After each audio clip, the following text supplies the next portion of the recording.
invite them back into the House of Parliament or invite, in fact, as a new member into the House of Parliament too. The two new members here today.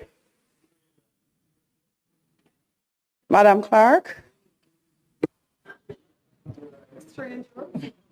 Thank you, Madam Speaker. I now invite Mrs.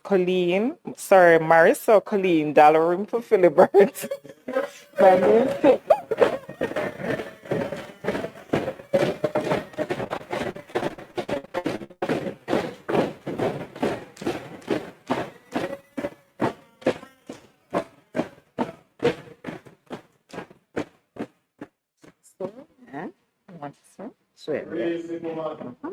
I'm going to ask you, this is easier to read on this, which is this is bold. Yeah, this is bold. I, Marissa Colleen Dalrymple Philibert, do swear that I will be faithful and bear true allegiance to Jamaica, that I will uphold and defend the Constitution and laws of Jamaica, and that I will conscientiously and impartially discharge my responsibilities to the people of Jamaica. So help me God.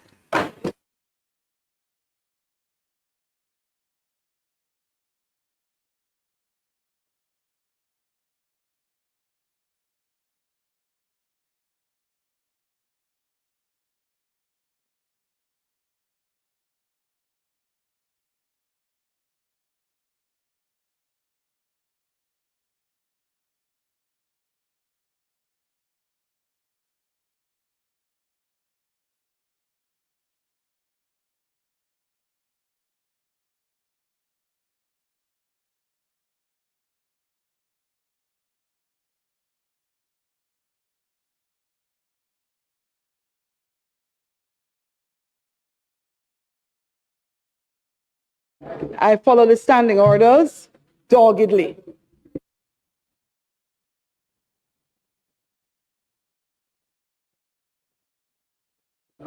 I do believe there is one other new member to come.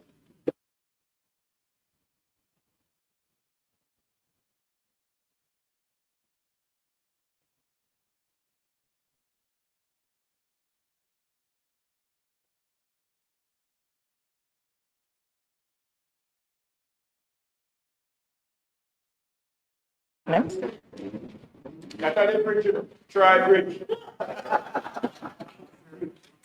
I now invite Mr. Dwayne Charles Edward Smith to come forward to make and subscribe his oath.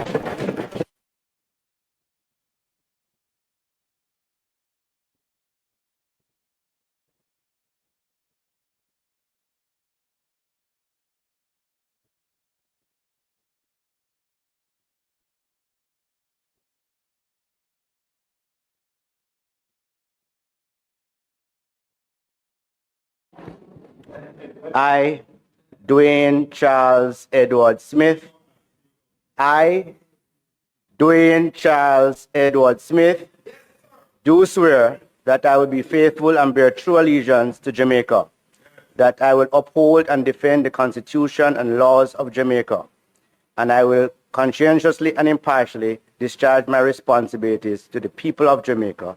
So help me God.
Members, as is required after initiating or taking into our midst our new members, we will do the call of the roll to include the new members. Clark? Mr. Clark. Here. Mr. Bartlett. Mr. Holness. Dr. Chang. Mrs. Williams. Mr. Mackenzie. Mr. Chuck. Mr. Vaz. Dr. Tufton.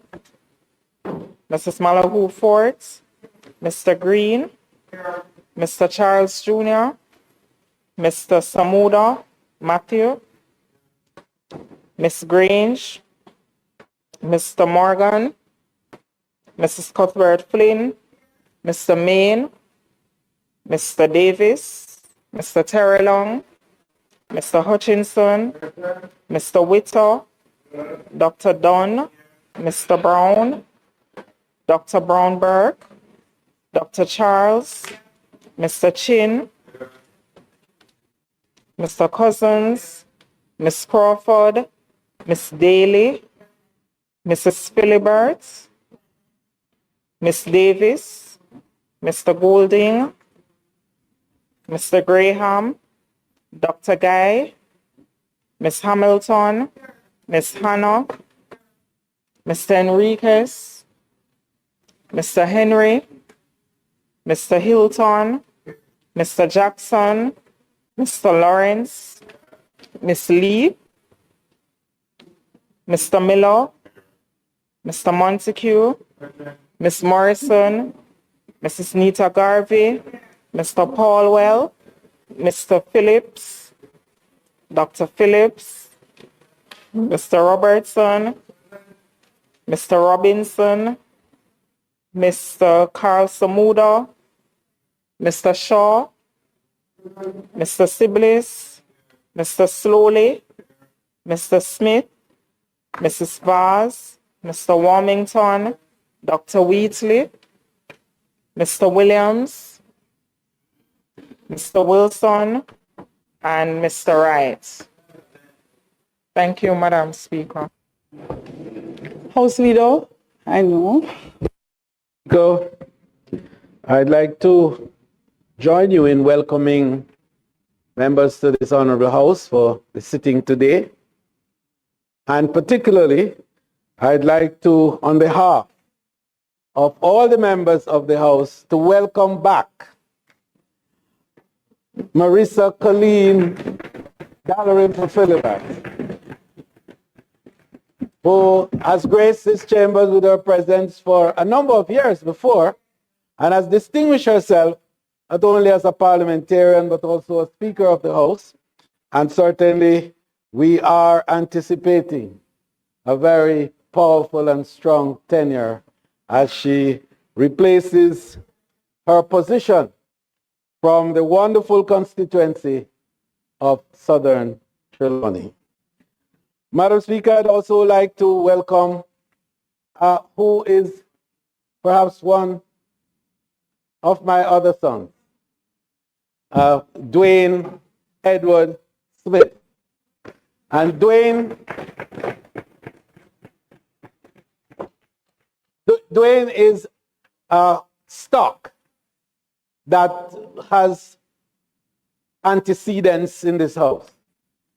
He actually is a scion from the great Derek Smith, who was leader of government business in this house, sitting in this very seat that I occupy now, and also Minister of National Security, among other ministerial portfolios. He represents a constituency that, in fact, abuts and abounds his father's older constituency. And there was a time when it was thought that the succession might extend itself to that very constituency itself. But of course, nature, time, and God has designed it another way. But instead of being there, he's right next door, and perhaps at a better place.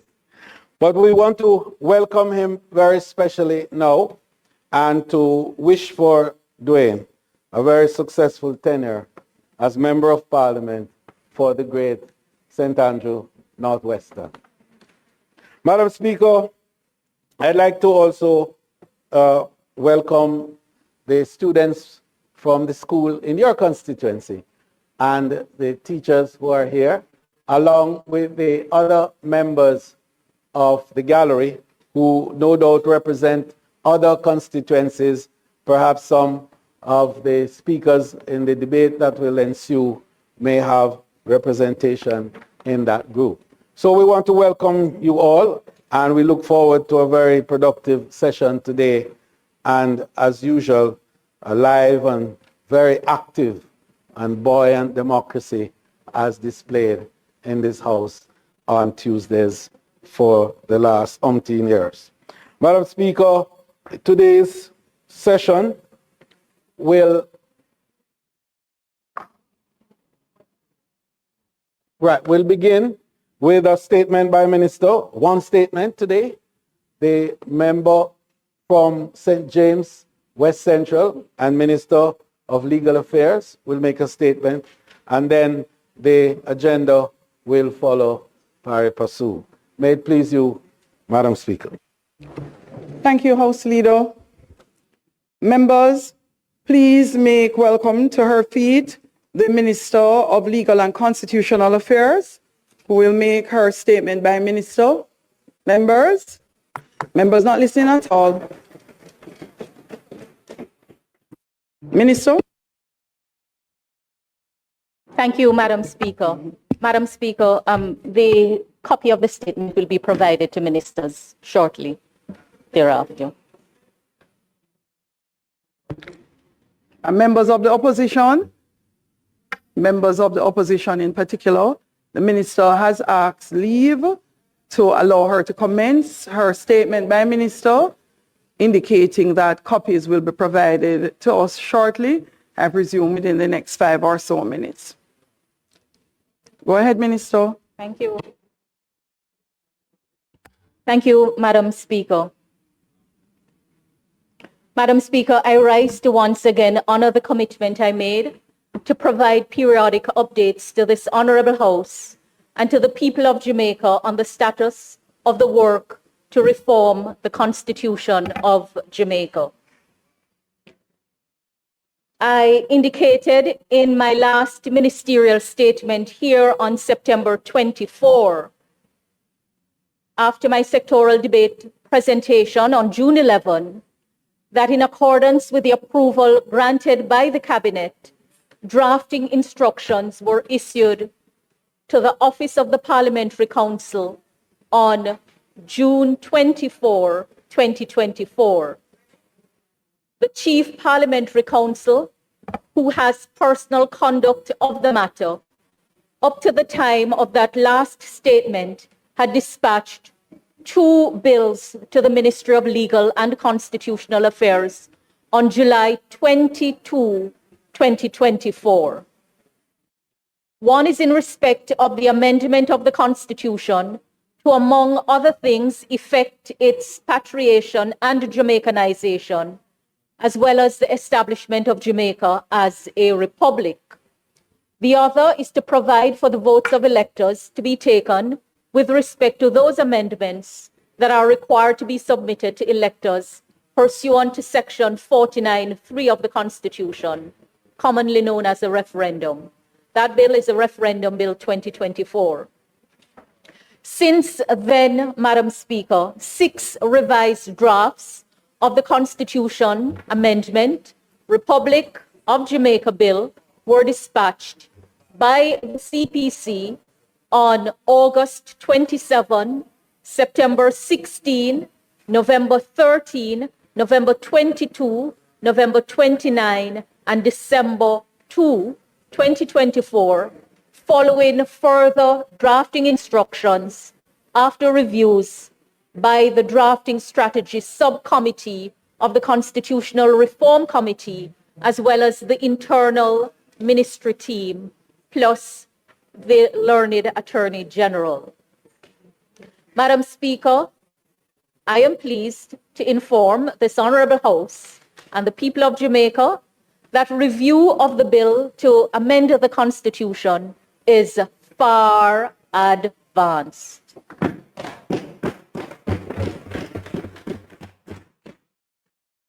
It is quite possible to complete the remaining steps and have the bill tabled as early as next week.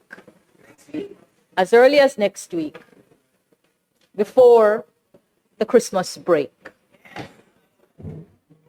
Possible. Madam Speaker, the proposed bill contains 36 clauses, a new chapter 9A for a proposed section 134A, a fourth schedule for national items. It is intended to achieve, Madam Speaker,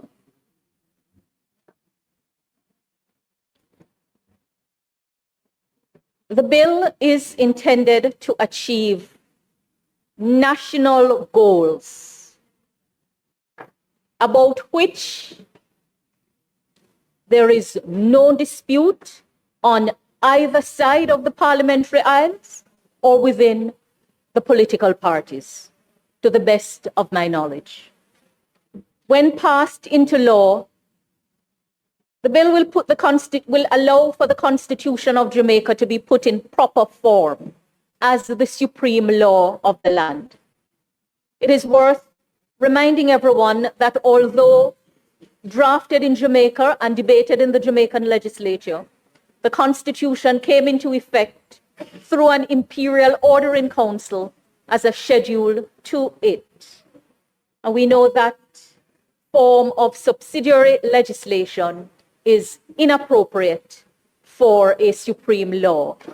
On this, there is no dispute anywhere, as far as I'm aware.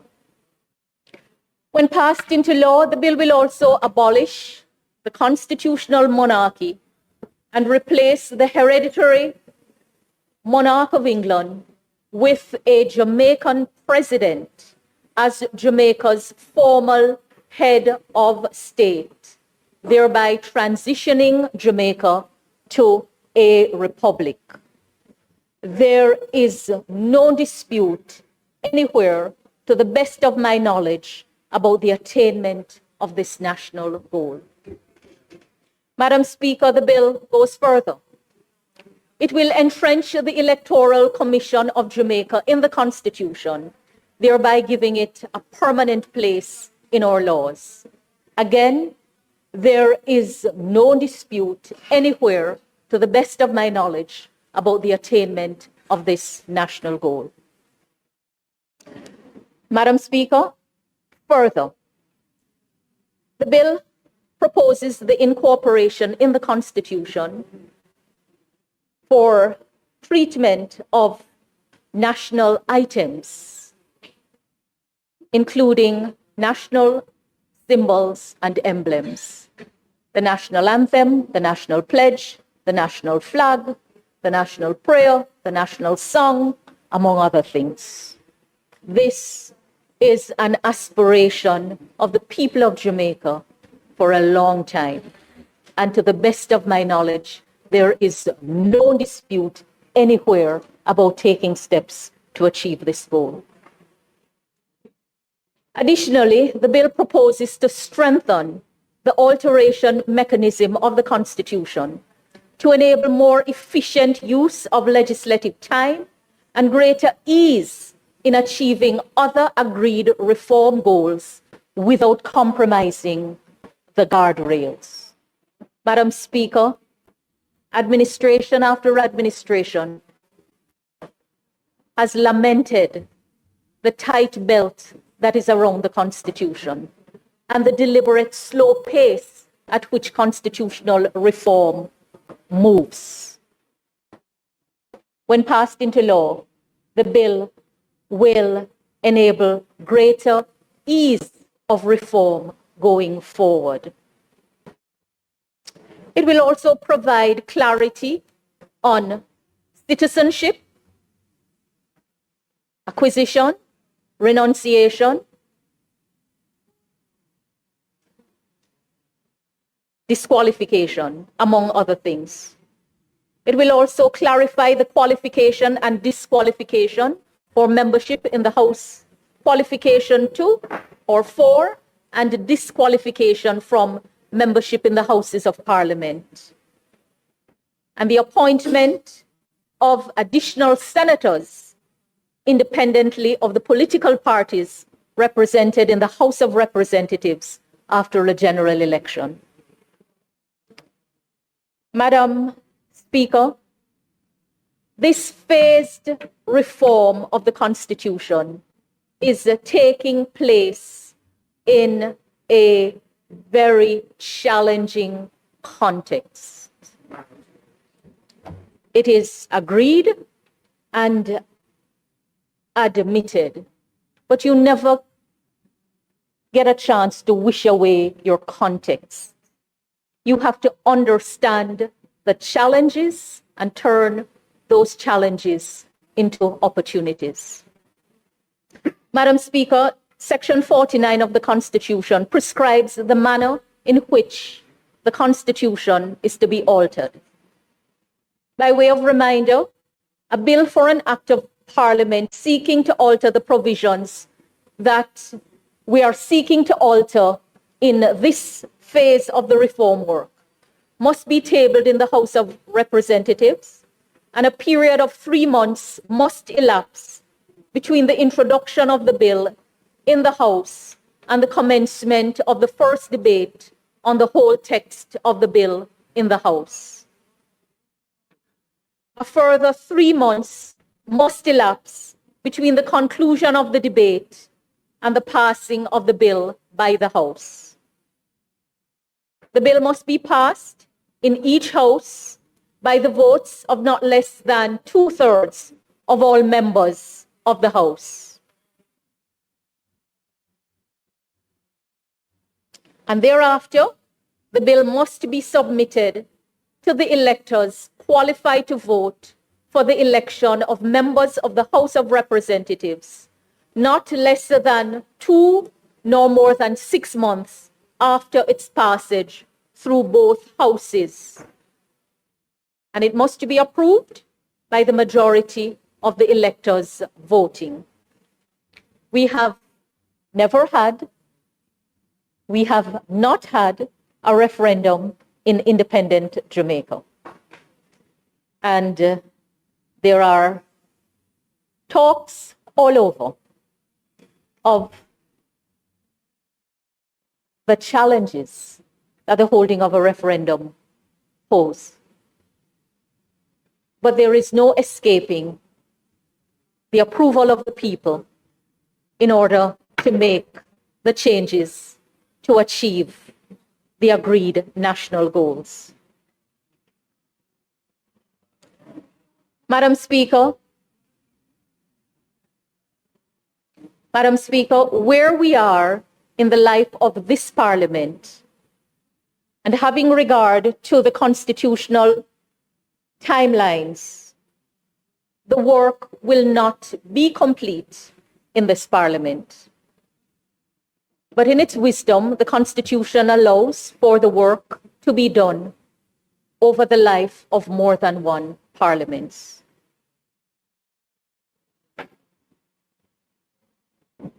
So, Madam Speaker, among the challenges in the context in which we find ourselves are 2 major ones. As I just said, the time where we are in the life of the Parliament, having regard to the prescribed timelines.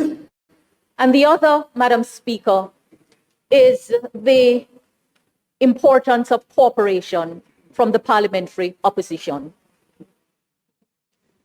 The Constitutional Reform Committee,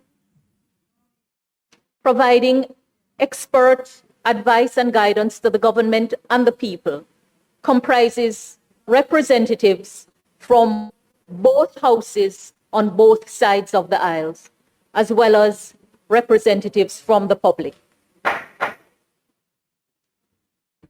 House Leader, before you stand to ask the Minister what additional time is needed, I don't know if you observe from the opposition benches discomfort at the presentation ongoing without them having a copy. To this minute, I also do not have a copy, nor does the Parliament. And though it is not a requirement by the standing order, it has been a practice to share a copy of the presentation so that members of the opposition are allowed to follow the presentation. For the Speaker, I am hoping ministers appreciate once I do not have a copy of the presentation, it limits my ability to determine what additional time may be needed, and therefore not any significant departure from the time limit will be accommodated. So, House Leader, from the opposition benches, I have asked them to sit and allow the minister to complete her presentation because her time was almost expired.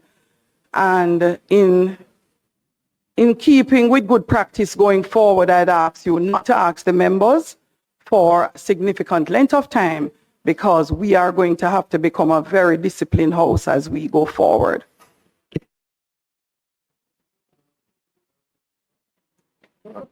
I fully concur with the sentiments you have expressed. I just want to, Madam Speaker, I just want House Leader, you have to do one mic at a time, otherwise they're very soft. Yeah, thank you. Madam Speaker, I just want to express my disappointment that we are proceeding this matter on a matter such as this. This is to do with the total overhaul of our Constitution, something which this minister has been pursuing for a few years now, and in which we have had some degree of engagement, as unsatisfactory as we have found that. For the minister to be making an important presentation of this nature to the House without providing copies in accordance with the customs of the House is unacceptable. And I would ask that that be corrected without further delay.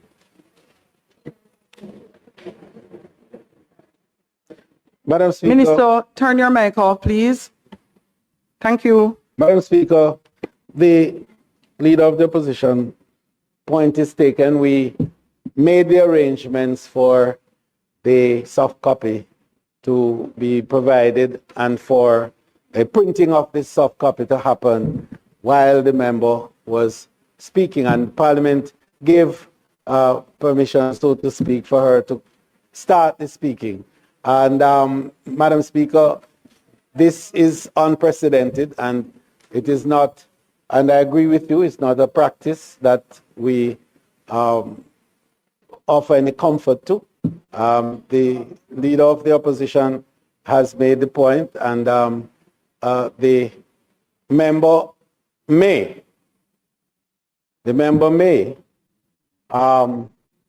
truncate at this point to allow for the printing of the soft copy which she has sent so that the distribution can take place, and I will have a recommittal of statement by ministers in order for her to make the full presentation, if it so pleases you, Madam Speaker.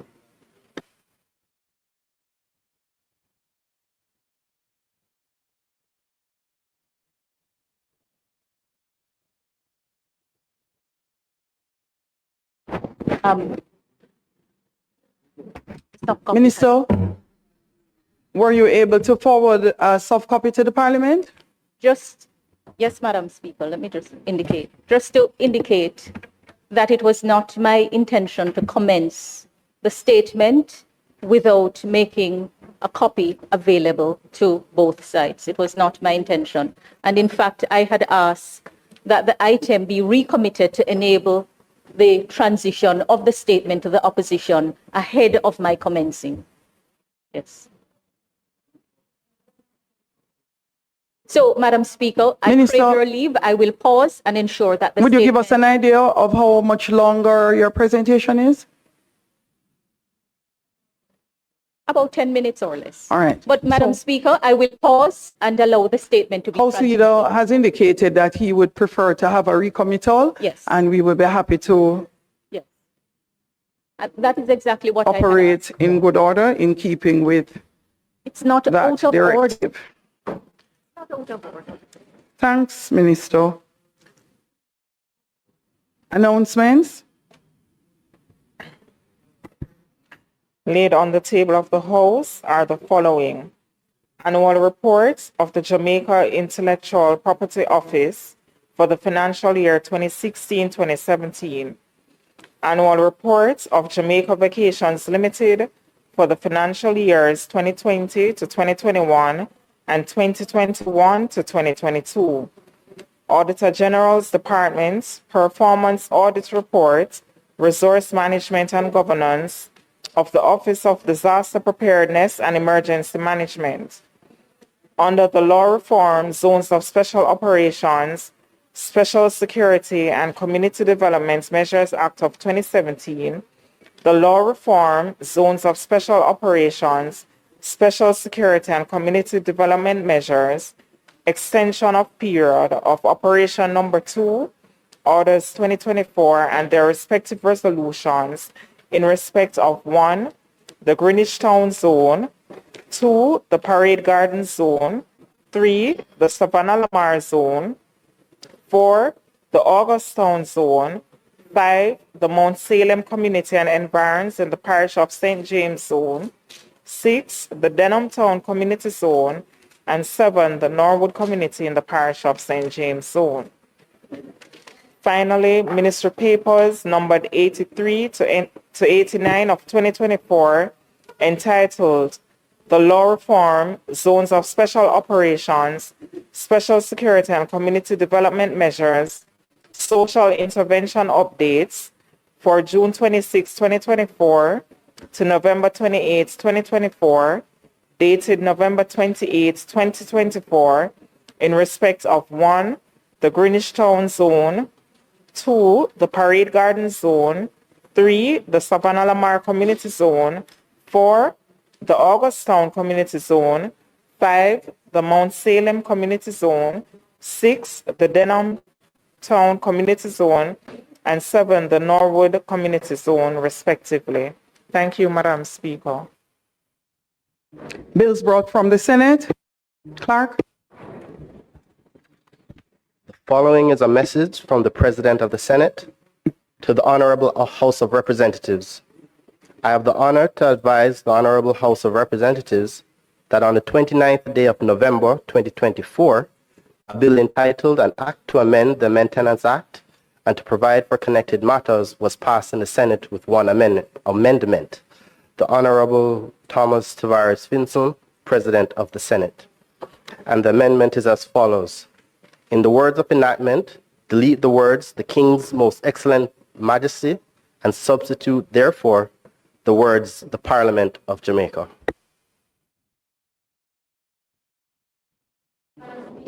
Will ask for your consent that the Senate amendment to a bill entitled An Act to Amend the Maintenance Act and to Provide for Connected Matters be now considered and approved. Consent given.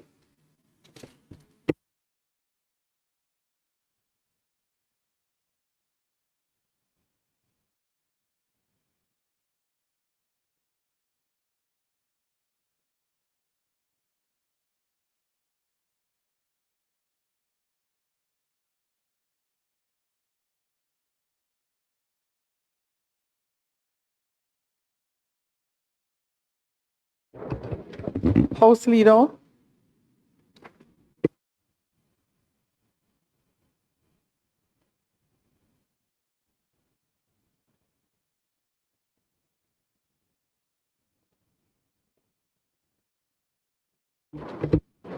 Madam Speaker, I now ask that the Senate amendment to a bill entitled An Act to Amend the Maintenance Act and to Provide for Connected Matters be approved. Thanks, Minister. The question is that the Senate amendment to a bill entitled An Act to Amend the Maintenance Act and to Provide for Connected Matters be approved.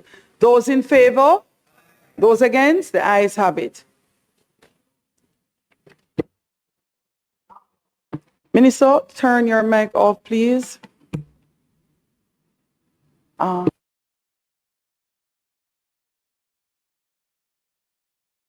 wanted to say something. Petitions, papers, reports from committees, notices of motions given orally.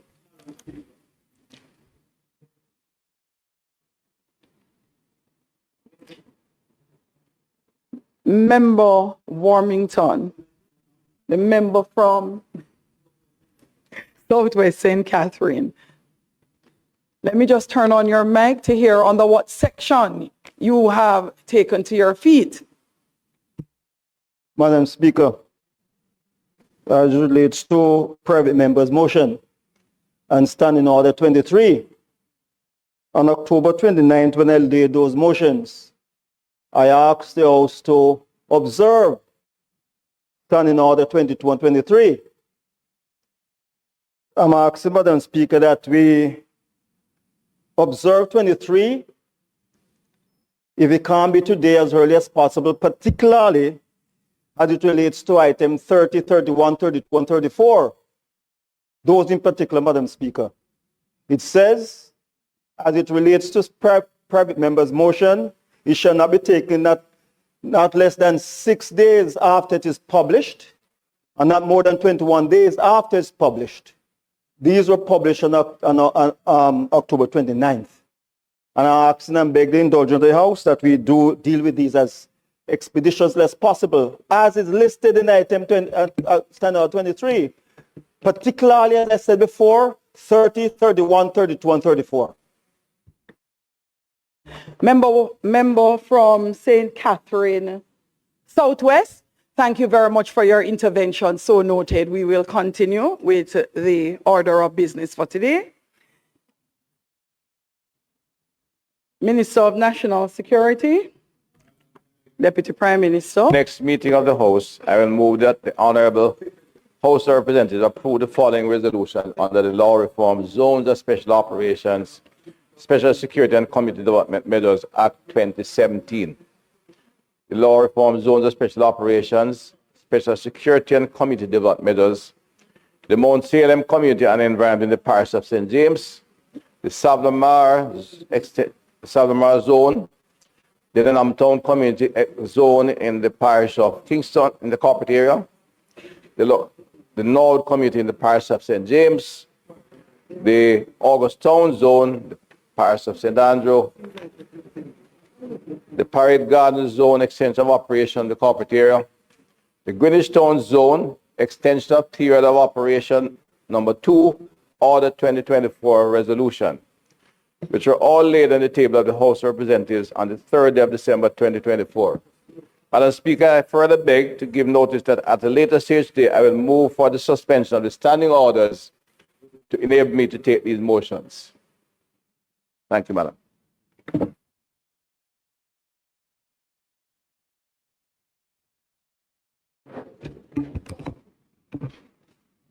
Public business.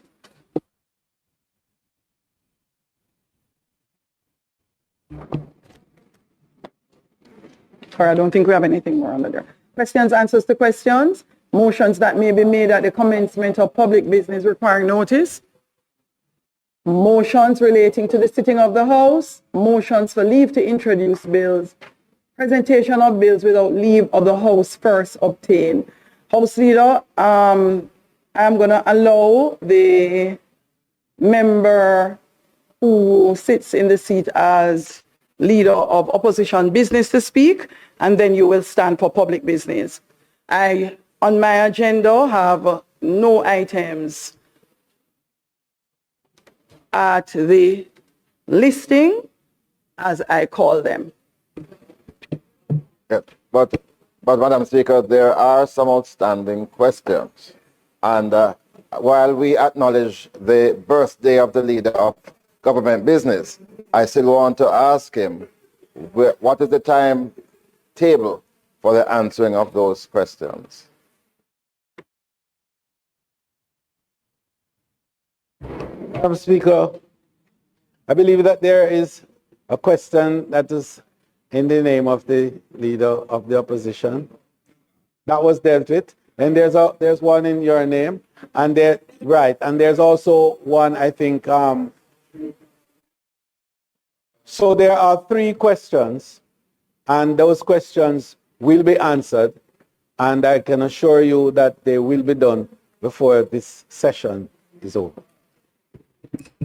Thank you very much, House Leader. I must add to House Leader's statement. We have actually been making a concerted effort to have questions and answers to questions being answered.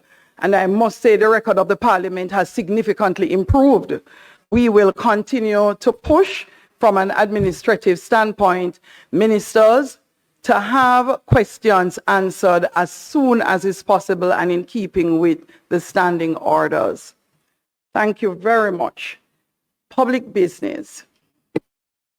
Madam Speaker, on the matter of public business, the Minister of National Security will take the measures relating to Zozo, and then we will proceed to the continuation of the state of the constituency debate. I will then move the motion for the continuation of it after the Minister of Finance has taken the Zozo measures. Minister of National Security or Deputy Prime Minister. Thank you, Madam Speaker. When we first introduced the law reform zones of special operations, it was to provide a structural three-phase, clear, hold, and build approach to tackling the root cause of crime.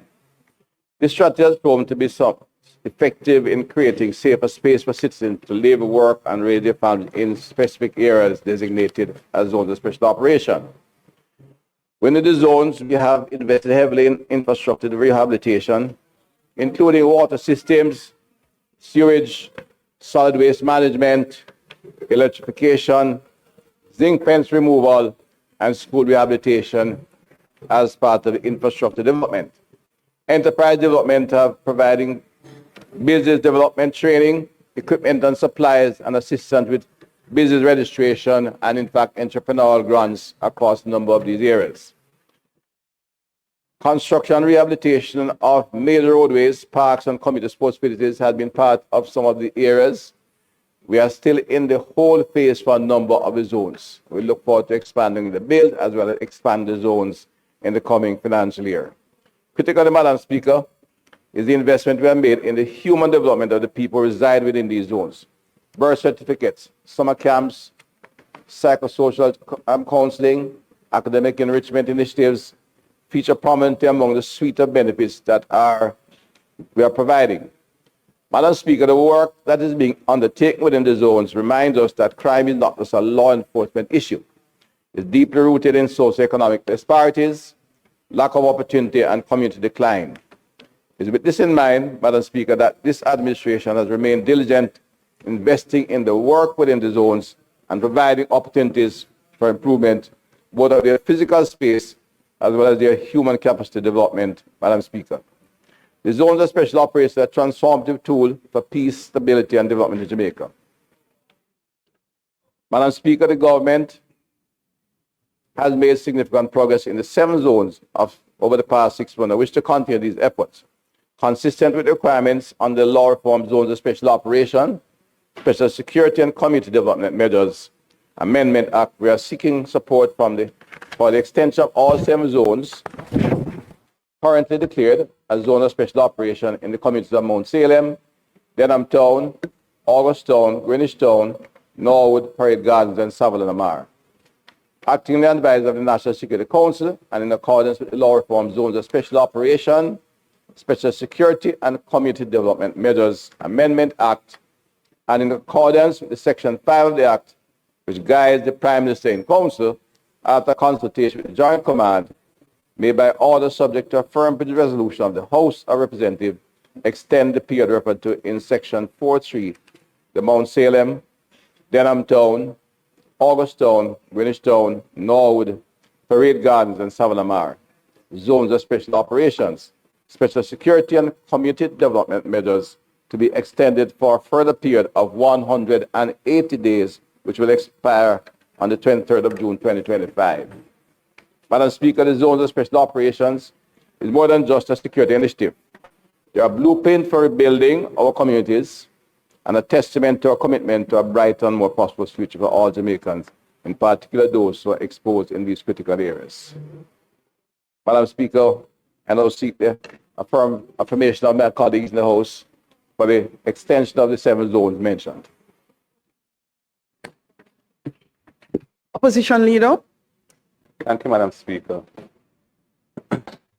Madam Speaker, we have from time to time consistently supported the motions to extend the duration of these zones of special operations. There are 2 things I would just want to say this afternoon. First of all, in the case of, I think, Denham Town and Mount Salem, these have been in place now for 7 years or around that period of time. You know, a long time.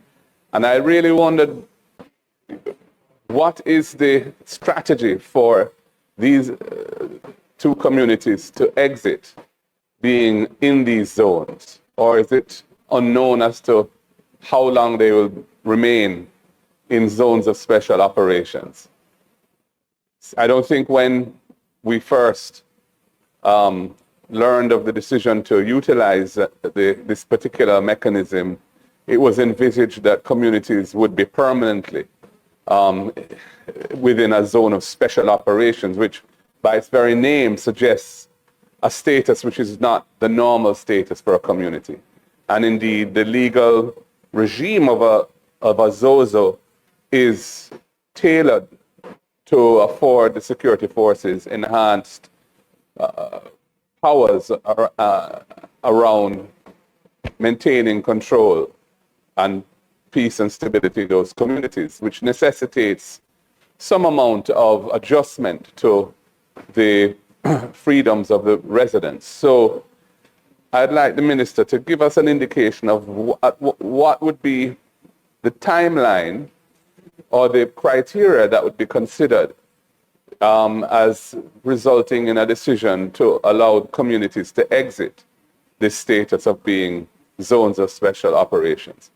The second point I wish to make was those things which he mentioned about enhancing those communities, birth certificates, field trips, you know, other psychosocial interventions, infrastructure improvements around things like zinc fences and so on. These are all welcome and good things. The only thing I would say is that there are many, many communities that need that type of intervention, just as much as the 7 that are here. I mean, indeed, I can tell you that in my own constituency, we are very close to the Denham Town zone. And the social conditions that exist in Denham Town are not clearly distinguishable from those that exist in Trenchtown or Craigtown or Jonestown or Rosetown. Yet Denham Town has had 7 years of special attention from the social investment aspect of it, while the surrounding communities, all they really get is the CDF expenditure and any other additional expenditure that is generalized across members of parliament. So, you know, I think that the criteria or the cause or the driving factors that have necessitated that type of special intervention ought to be more generalized across all communities that need that type of intervention, so that there isn't this prioritization or even some would say discrimination in favor of some and not others when all have that need. So those are the 2 points I wish to make. I'd like to hear the minister's response, in particular on the first of them, and an indication as to what the strategy really is in relation to these zones, when we can expect communities to transition out of being in these zones. And, you know, at one time, I think he had indicated that there were plans to have many other zones rather than just limited to 7. We haven't heard anything more on that. So what your current thinking is on that would also be of interest to us, Minister. Thank you. But we support the motion. Yeah.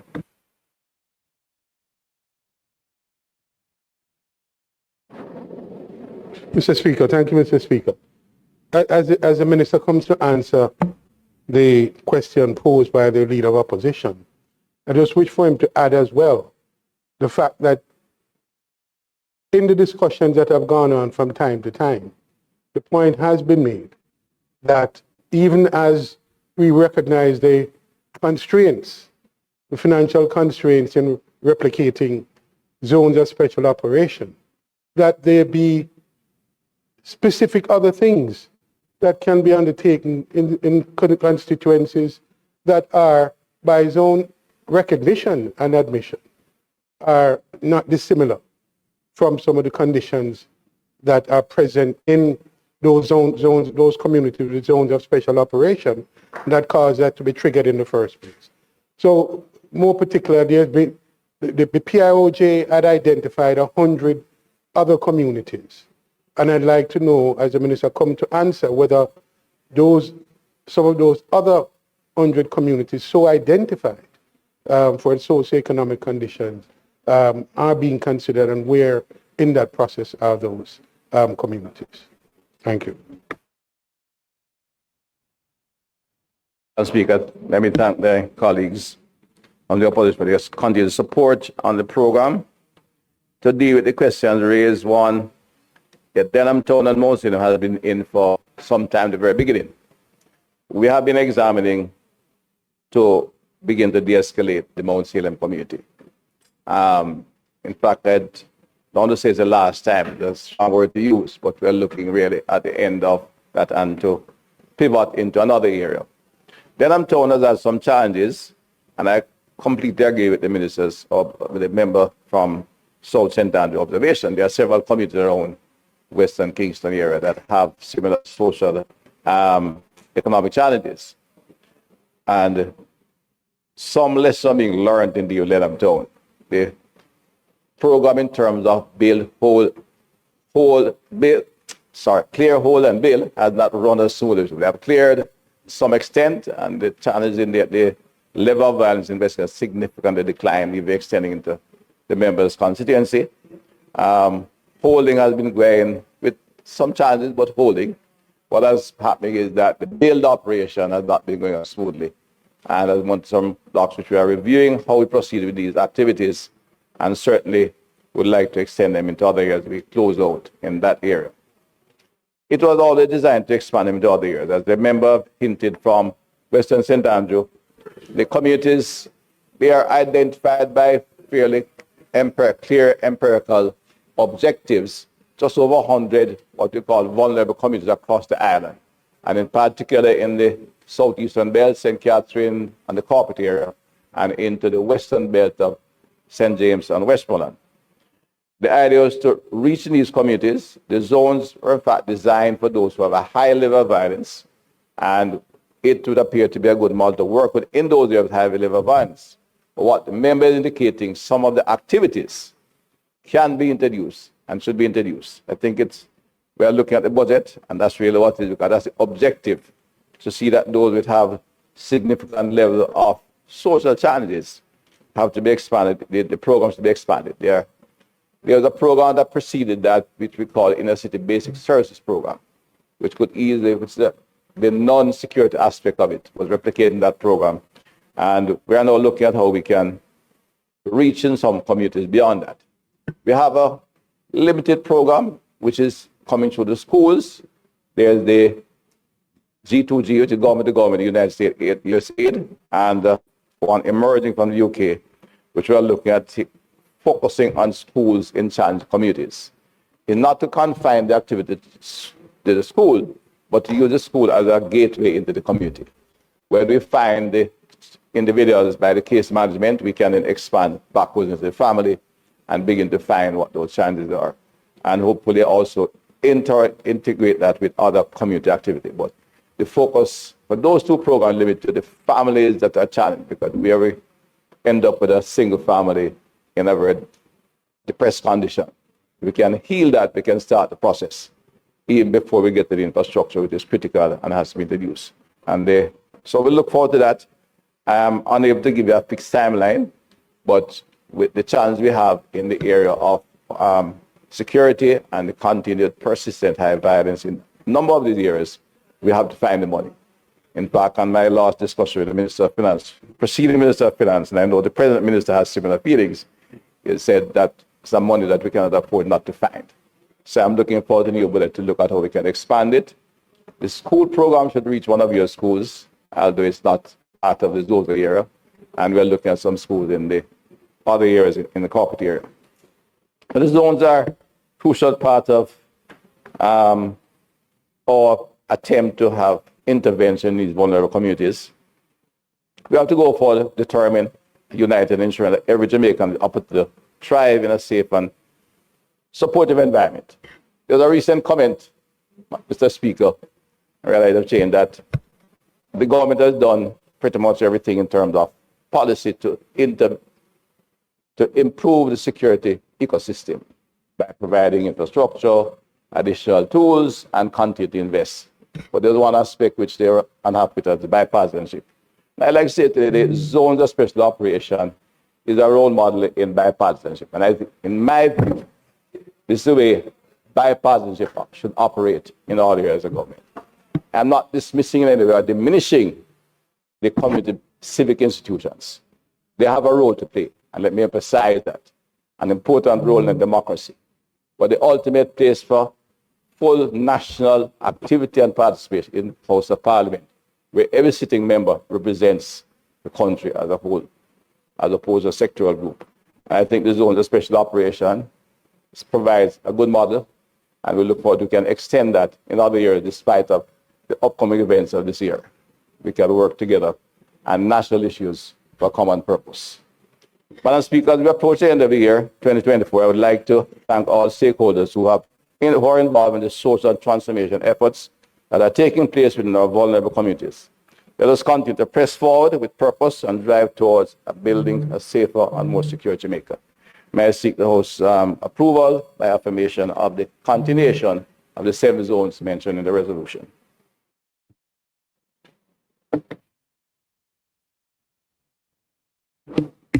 The question is that the resolution, notice of which the minister gave earlier, be approved. Those in favor? Those against? The ayes have it. Mr. Speaker, given that you have assumed a new role at this time, and you are a very important part of the continuation of the state of constituency debate, I now would move that there be a suspension of the standing orders to allow for a recommittal of the item statement by ministers, so as to allow the Minister of Legal Affairs to make her presentation to its completion. May it please you, Mr. Speaker. The request is that a recommittal be taken. Those in favor?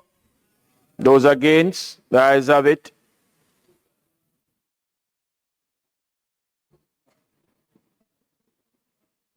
Madam Minister.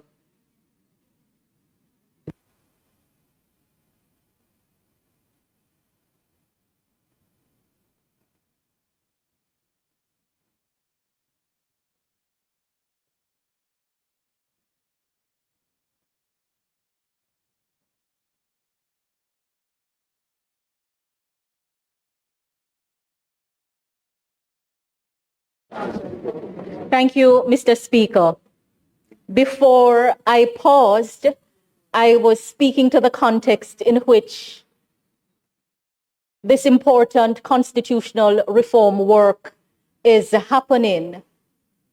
I indicated that Section 49 of the Constitution prescribes the manner in which the Constitution is to be altered. Madam, just a minute, please. The extension to grant you the permission note. The request is on the floor for the extension. Was done. Those in favor? Those against? The ayes have it. You may continue, madam. It's a lot I'm learning today about perseverance. I was reminding the Honorable House, Mr. Speaker, that a bill for an act of parliament seeking to alter the provisions of the Constitution that we're seeking to must be tabled in the House of Representatives. A period of 3 months must elapse between the introduction of the bill in the House and the commencement of the first debate on the whole text of the bill in the House. A further 3 months must elapse between the conclusion of the debate and the passing of the bill in the House. A reminder that the bill must be passed by the votes of not less than 2/3 of all the members of the House. And thereafter, it must be submitted to the electors qualified to vote for the election of members of the House of Representatives. And that submission has to be done no less than 2 months, no more than 6 months after the passage of the bill in both houses. And then the majority of the electors voting must approve if both houses have passed the bill. Madam Speaker, Mr. Speaker, I repeat that based on the prescribed constitutional timelines for this type of bill, the work will not be complete within the life of the current Parliament. The referendum to achieve the approval of the electorate cannot be held before the dissolution of this Parliament, but in keeping with Section 49, the bill can be passed in 2 successive sessions of the House of Representatives, whether of the same Parliament or not.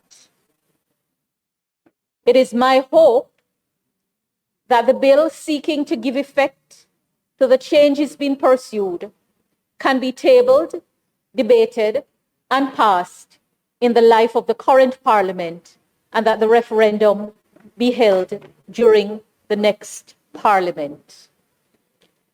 Madam Speaker, I'm under no illusion as to the hurdles that will have to be crossed.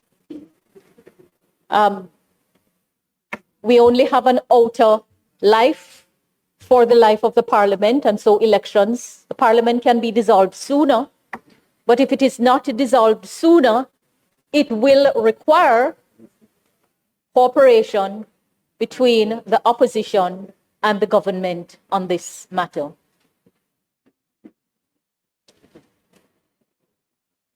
Although the Constitution provides that where the bill is rejected by the Senate, either because the requisite vote was not received, or it was not dealt with within a month after it was sent there, and that the bill can be sent back to the House of Representatives for further deliberation.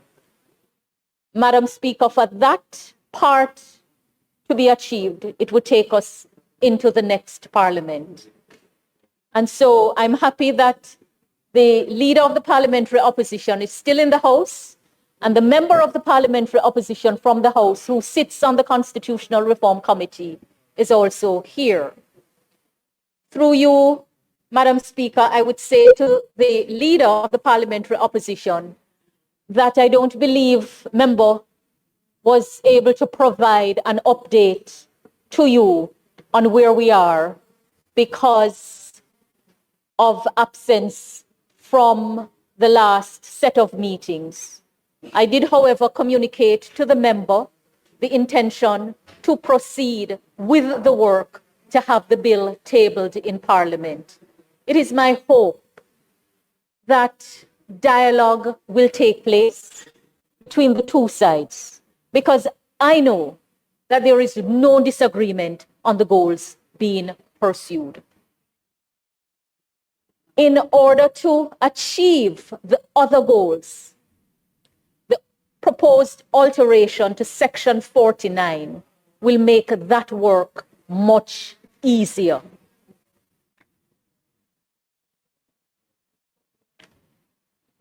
If we give up now, it would be a betrayal of everything we have worked for, and a betrayal of what we hope to achieve.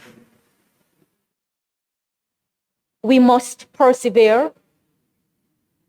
And as I think about the need for perseverance, I recall someone saying persevering is like tending seeds.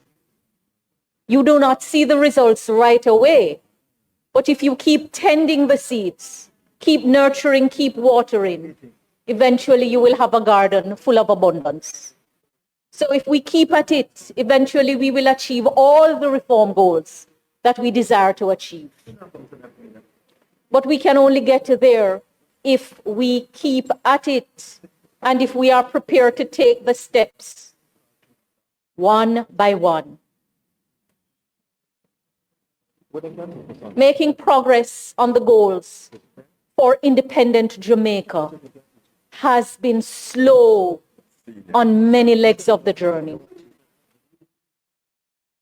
It has not been a journey of quick wins on fundamental matters. However, we have seen positive difference where there has been sustained effort and collaboration between the two sides of the parliament. And we need look no further than the progress we have made on the economic front. So, at this juncture, it cannot be about how we feel because of where we are in the life of the parliament. There is still enough time to get it done. And if we give up now, it will be a betrayal of what we hope to achieve and the goals that we have set as a nation. Too often we convince ourselves that in order to achieve greatness, we must perform grand, extraordinary things. We must do it all at once. And as someone has said, we trick ourselves into believing that monumental leaps are the only way to move forward. And that if we do not make a huge splash, then what we are doing doesn't matter. But this mentality is devastating, and even more devastating in an approach to constitutional reform. If we give up now, it will be a betrayal. It would be like standing at the base of a mountain, looking up at the peak and feeling paralyzed by the sheer size of it. The enormity of the task ahead makes it feel impossible. And so we hesitate and we wait and we make excuses and we tell ourselves why it can't be happen, why it cannot happen. But we can't wish away the context. We shouldn't allow fear and doubt to grip our hearts, because in our minds we have already failed at this stage of the parliament, or because we desire to achieve other goals which are not in this phase. Success is built in small daily actions. Persevering. It's not about the giant leaps. It's not about all or nothing. And there is no dispute about the goals that we're seeking to achieve to make real progress for an independent Jamaica. I urge that the two sides of the parliament find what it takes to make the incremental steps and have the bill passed so that it can be sent to the people for their approval. Madam Speaker, I close by just repeating that the proposed alteration to Section 49 will make it far less difficult to achieve the other reform goals that must come. But we cannot and should not give up now. So I am very pleased to report progress on this phase of the work to reform the Constitution of Jamaica and to say to the people of Jamaica that they stand to win with a people-centered government. They stand to win. I look forward to tabling the bill soonest. Thank you. Thank you, Minister. Opposition Leader. Thank you, Madam Speaker. Madam Speaker, I thank the Minister for her presentation. I don't intend to say very much today, other than to point out that when the draft report of the Constitutional Reform Committee was shared with me, I put in writing my concerns with aspects of what was being proposed. I got a response to those concerns, making certain arguments, putting certain points forward, and I responded to that as well in writing, in detail. There are a number of issues which are unresolved arising out of that exchange of correspondence. And these are important matters that will affect whether or not the opposition is able or willing to support the bills that are being put forward. I don't know what the content of the bills is. And obviously, until I see it, and until we have an opportunity to see it, or see them, because it's two, I understand, we can't commit ourselves one way or the other. I note that Section 49 is to be amended. Section 49 provides the guardrails in the Constitution. It is the provision that sets out how the Constitution is amended. It sets out different procedures for amending different aspects of the Constitution, depending really on how fundamental those issues are. So there are some amendments to the Constitution that can be done by simple majority in each House. There are others that require a two-thirds majority of the members in each House. And in the Senate, as is well known, the governing side does not have two-thirds. So amendments which require a two-thirds majority can't pass without the opposition being on board. And then there's a third category which require not only that the legislation be passed by that majority, but also that it be approved subsequently by the vote of the people in what's referred to as a referendum. Originally, my understanding was that what was being proposed in the first phase of the reform process was to get over those things that would require amendment by referendum. Therefore, the subsequent reforms would be things that don't require a referendum. Now I'm hearing that Section 49 is to be amended to make it that much easier to deal with those reforms that don't require a referendum. I'm not sure why it's considered necessary to do that, given that the guardrails applicable to those amendments which don't require a referendum are either a two-thirds majority of each House separately voting on it, or if it's something relatively unimportant or relatively uncontroversial, which is not subject to any form of entrenchment, a simple majority which the government has the capacity to pass on its own. The Constitutional Reform Committee did not get into any discussion as to the structure of Section 49, which is a very complex provision and was no doubt the subject of a lot of consideration by the persons who originated the Constitution prior to independence. We have not been consulted on that matter, and I consider it necessary to see that. I think it's something of that nature ought to be shared and subject to some amount of consultation between the two major political parties before embarking on it, because it is likely to be something which is going to be scrutinized very carefully, given the importance of the guardrails in the Constitution. So, while I understand the Minister's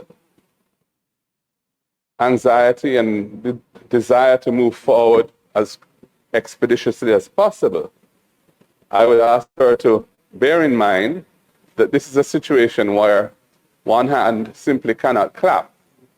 And without the support of this side, this process is going nowhere.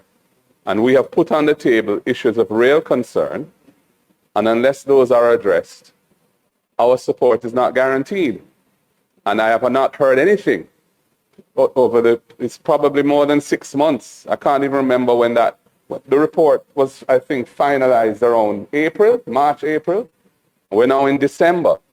I've had no interaction with the government on this matter since I submitted my final letter in that fairly short period of correspondence when the report was being finalized. It doesn't augur well for consensus when we proceed like that. And I would suggest that they may want to take some time to engage the opposition on our concerns if there's a genuine hope of moving forward to passing this legislation. Thank you, Madam Speaker. Thank you, Opposition Leader. Minister? Madam Speaker, just to assure the Leader of the Opposition that there is no intention or desire to not have meaningful exchange. I think the absence of the opposition members on the committee has prevented the kind of update that we hope would have been provided on an ongoing basis. Just to say, Madam Speaker, when the CRC was designed, it was designed taking into account the need for bipartisan support as well as the people's approval. And that is why it is structured with membership from government and opposition, Senate and House, and the public.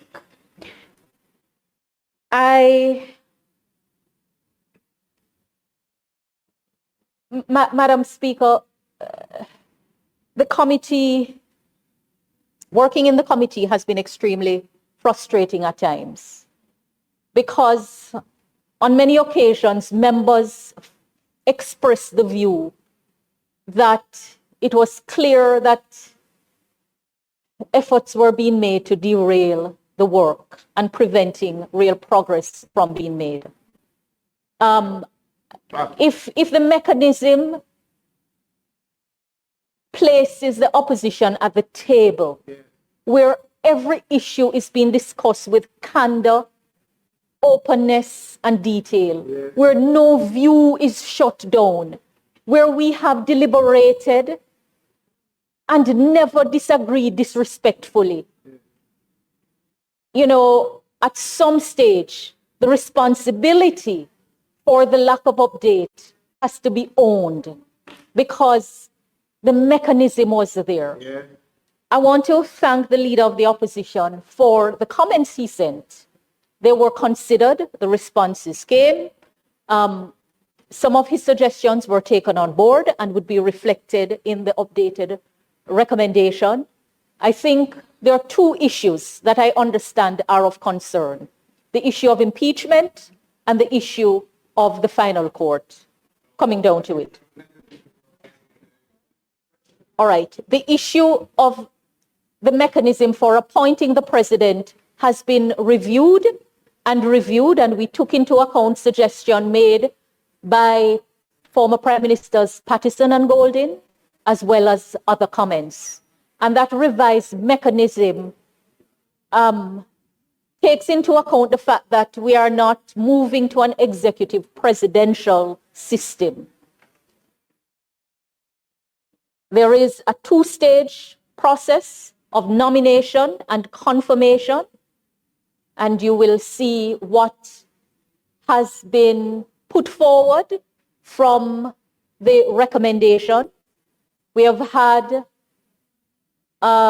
proposals for an expansion in the body for approval. That there was no consensus on that, but we have noted it and will send it forward. I think the opportunity will be provided for further deliberation at the Joint Select Committee, but you will not have to wait until then because you will see the bill long before.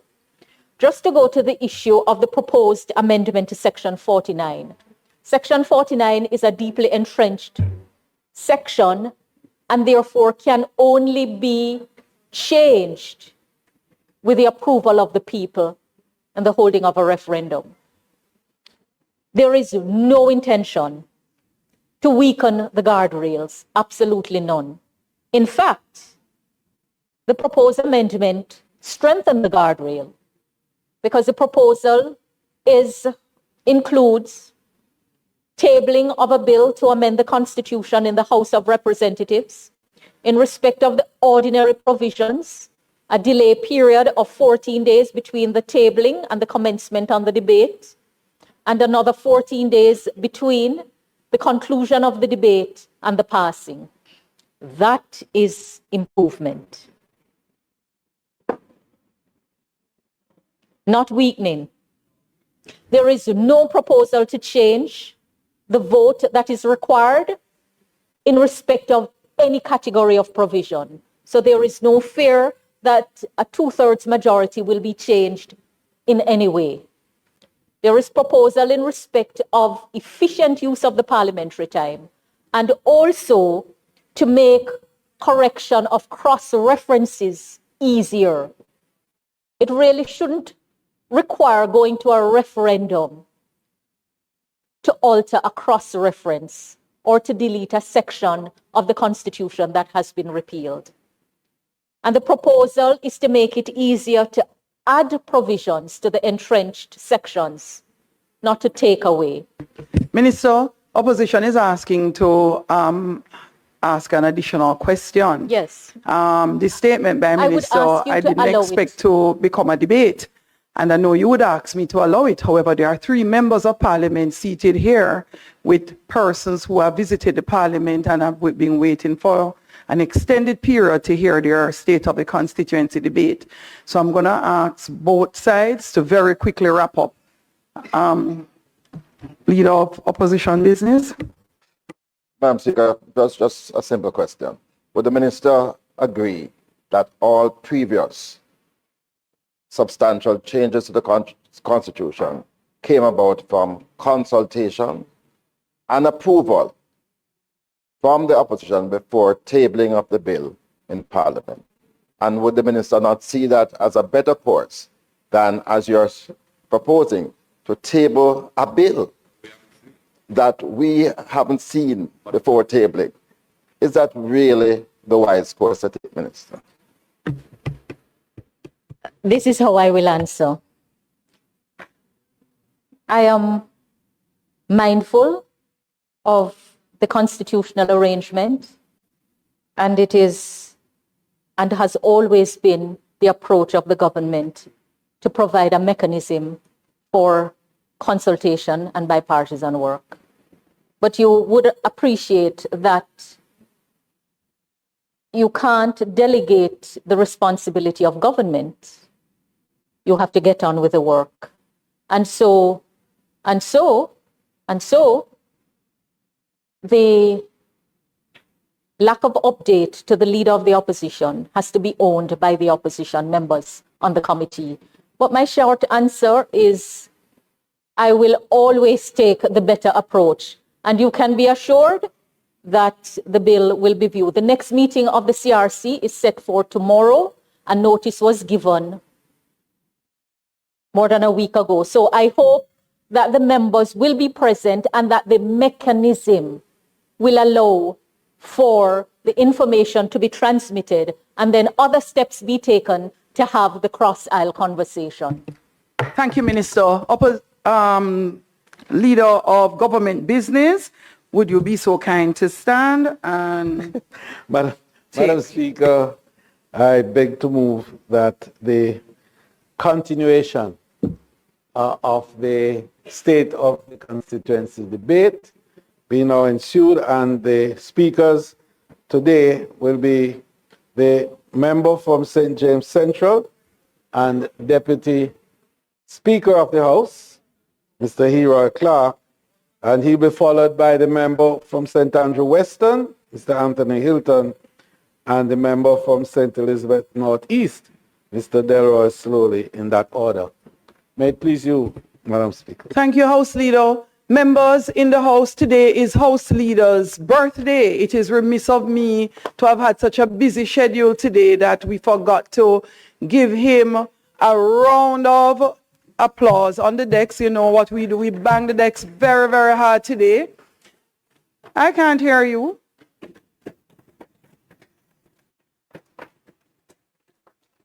Our House Leader continues to look extremely young. I won't ask how old are you now. And he continues to be very vibrant, energetic, and continues to rake in tourism dollars for the citizens of Jamaica. Happy birthday, House Leader. Our first speaker from St. James Central, Deputy Speaker, Mr. Heroy Clark, MP. Thank you very much, Madam. Let's make Mr. Clark welcome. The saying goes, when you're enjoying things, time flies. And so, Madam Speaker, today I will be very brief because I am enjoying the prosperity that is abound. Madam Speaker, it is a privilege to rise in this honorable House to contribute to the 2024 State of Constituency debate. God has been good to me. He has given me 54 years on this earth. Madam Speaker, sometimes coffee, sometimes tea, but all in all, I am blessed. Blessed enough to have a leader who believes in young people, one who understands the thinking of the less fortunate, the downtrodden, and the forgotten. This leader speaks of we and us, not me and I. Together, hand in hand, we are moving along the journey as one. Dr. the Most Honorable Andrew Michael Holness, be blessed. Madam Speaker, any institution that is without a supportive team will fail. I will therefore use this opportunity to acknowledge the hard work of my family, especially my children, who continue to give their support and to give up their father to the service of this nation. I am very grateful to my immediate management committees who continue to work tirelessly. To the youth arm within my GeoBlock, I say thank you.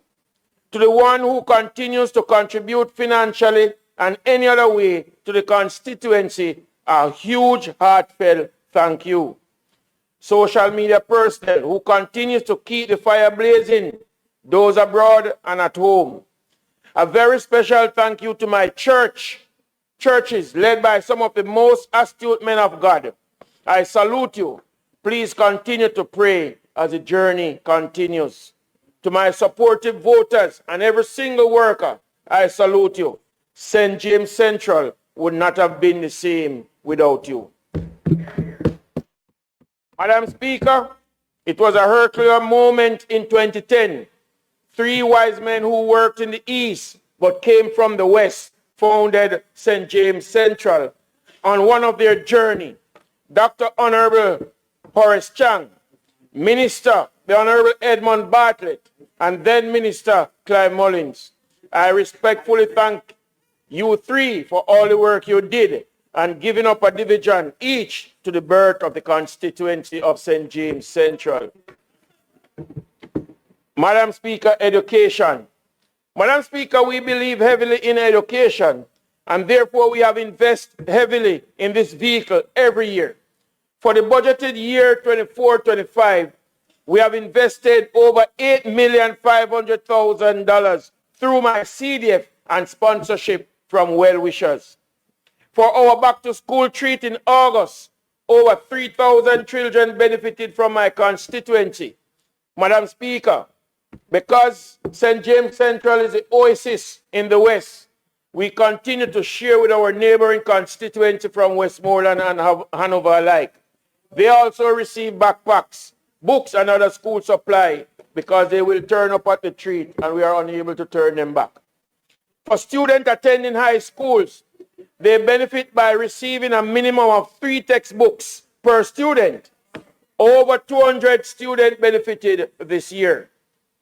Each year, Madam Speaker, I pay for 2 CXC subjects per applicant, depending on the need when assessed. This may change.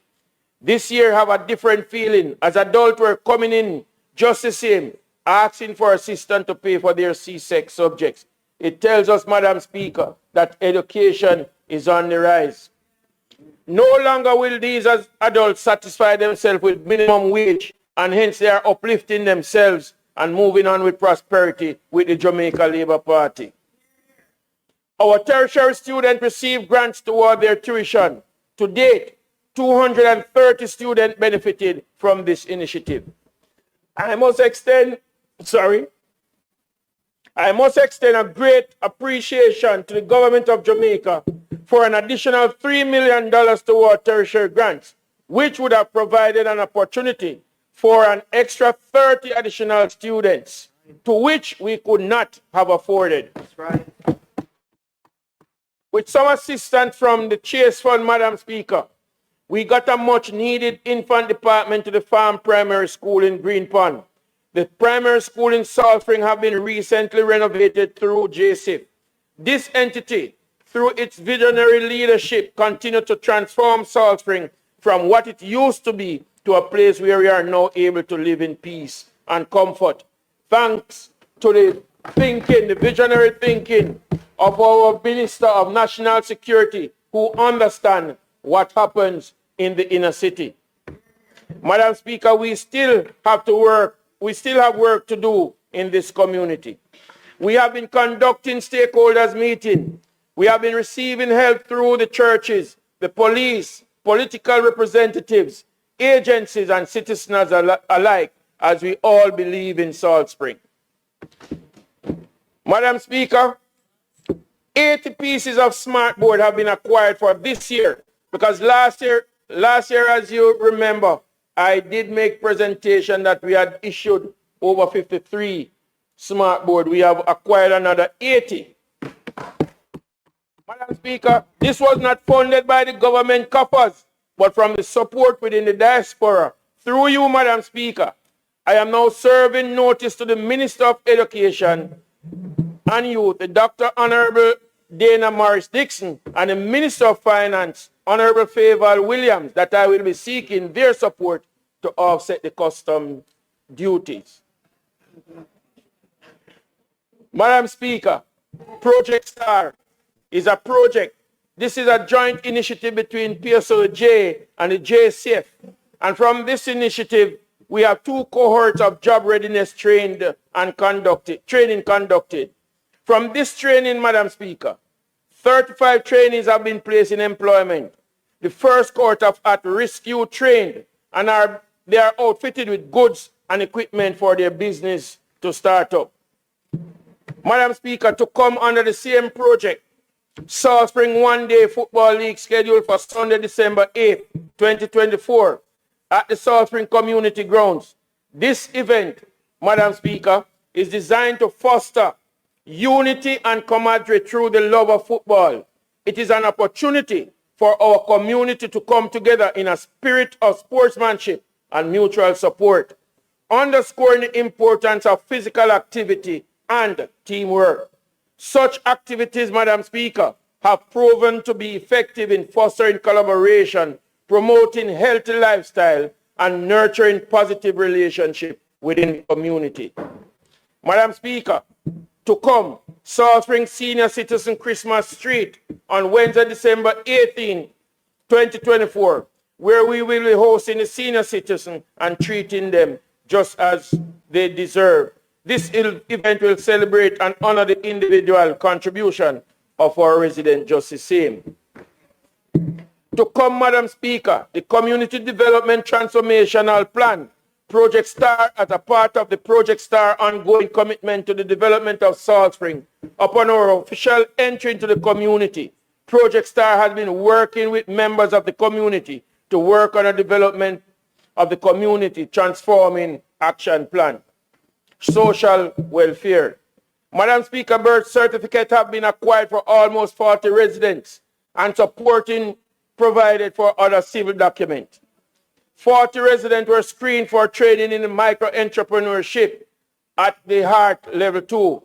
The Office of the St. James Constituency, St. James Central Constituency, continue to assist members to acquire birth certificate and passport, Madam Speaker.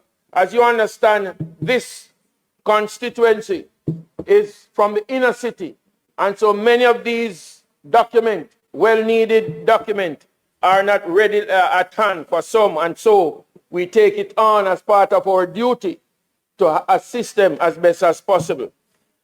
Madam Speaker, this year, my office paid for 20 mammograms and the Action Fund paid for the other 30. We continue to assist the elderly in purchasing their medication just the same. Infrastructure. Madam Speaker, my colleague, well-wishers, and may I dare say detractors, they don't just call me King of Road just because they want to give me a name.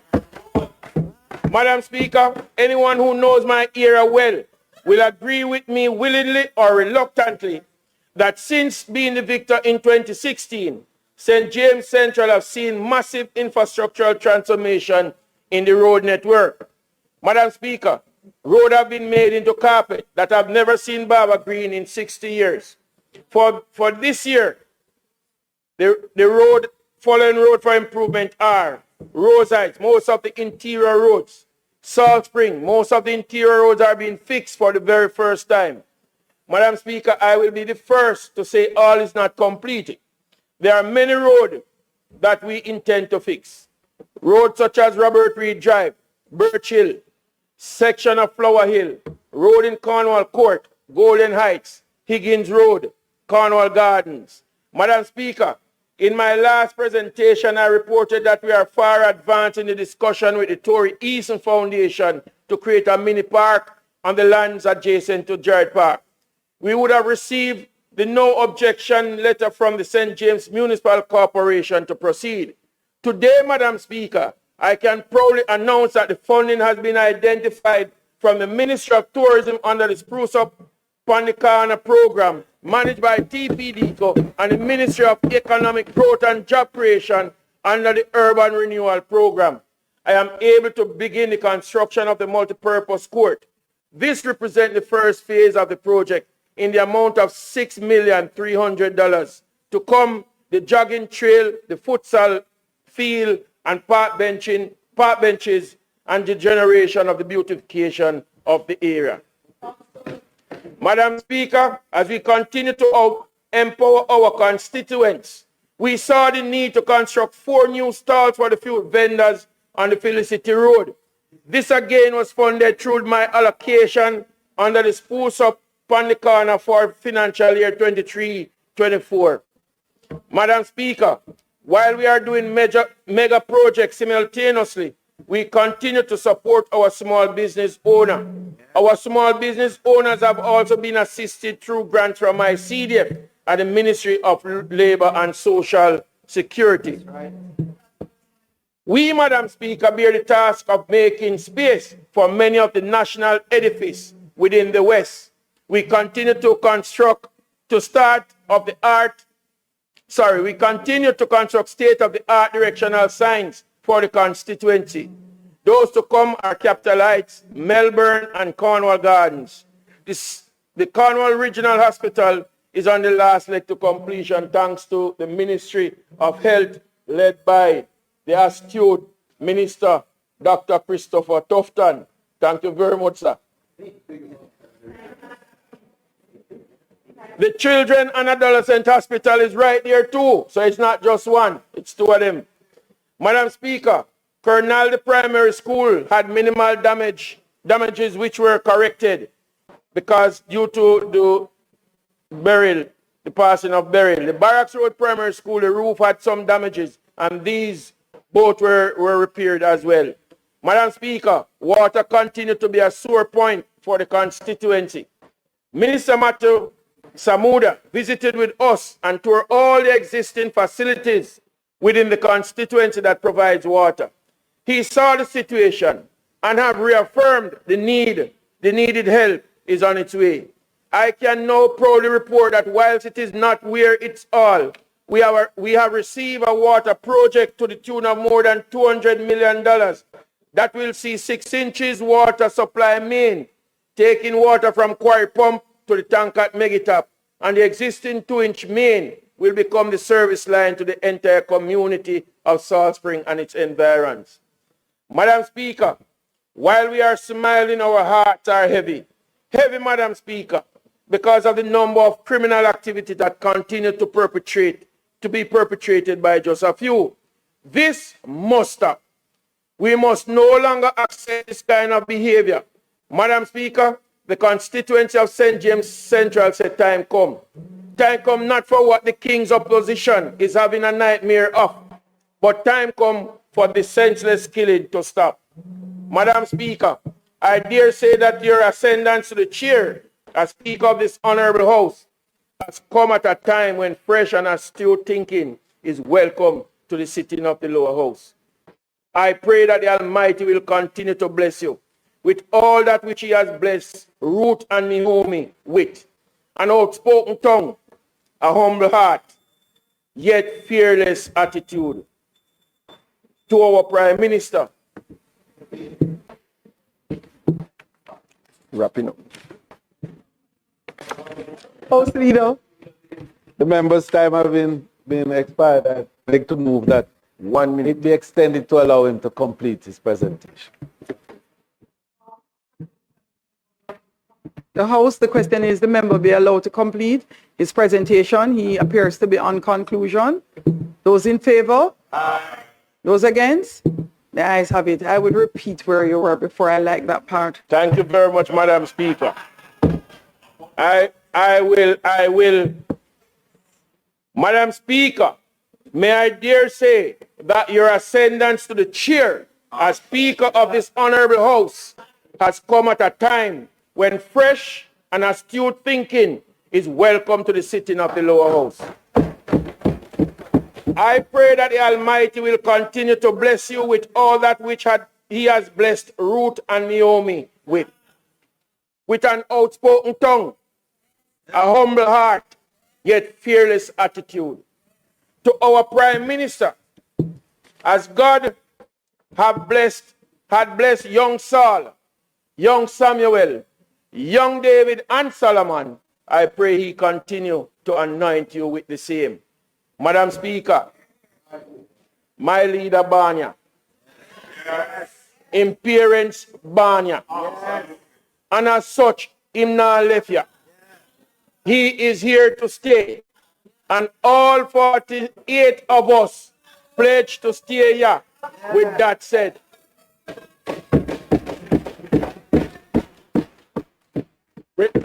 Madam Speaker, I thank you.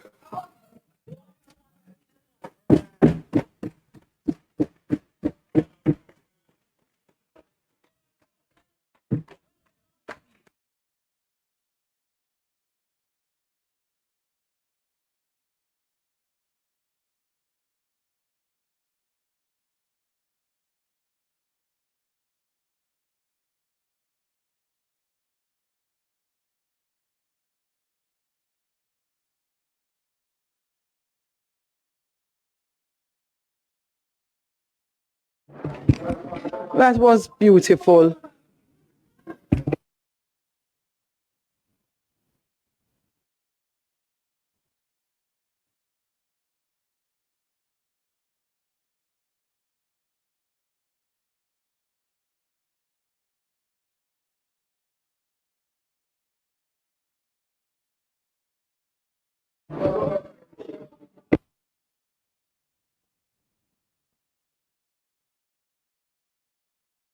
Next, let's make welcome to his feet the member from St. Andrew Western.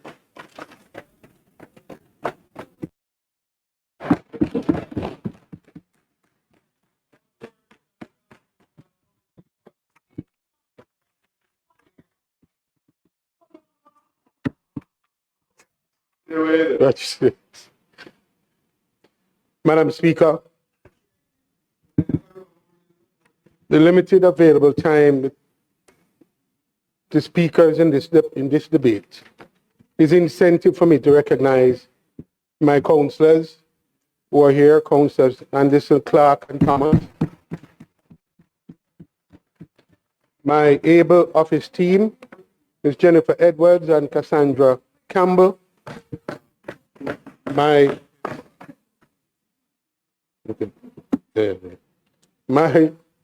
present constituency team, ever-present constituency team, and personnel staff comprising personal assistant, security officer, and driver, specially invited guests who will be introduced to this House shortly. And of course, you, Madam Speaker, and to my colleagues on both sides. Madam Speaker, the political boundaries of Western St. Andrew were redrawn sometime in 2012 to include the communities of Plantation Heights, Belvedere, Happy Grove, Gutsman, Mary's Gully, Cedar Valley, and Cypress Hall, all in the Constituent Park Division, which retains its complements of previously identified communities. The other two communities of Waterhouse and Seaview Gardens remain as they were for the previous decades, Madam Speaker. The point, Madam Speaker, is being made for the benefit of colleagues in this honorable House, who have to be reminded from time to time that the needs of the constituents of Western St. Andrew are expanded to include communities which were formerly a part of West Rural St. Andrew, especially the farmers.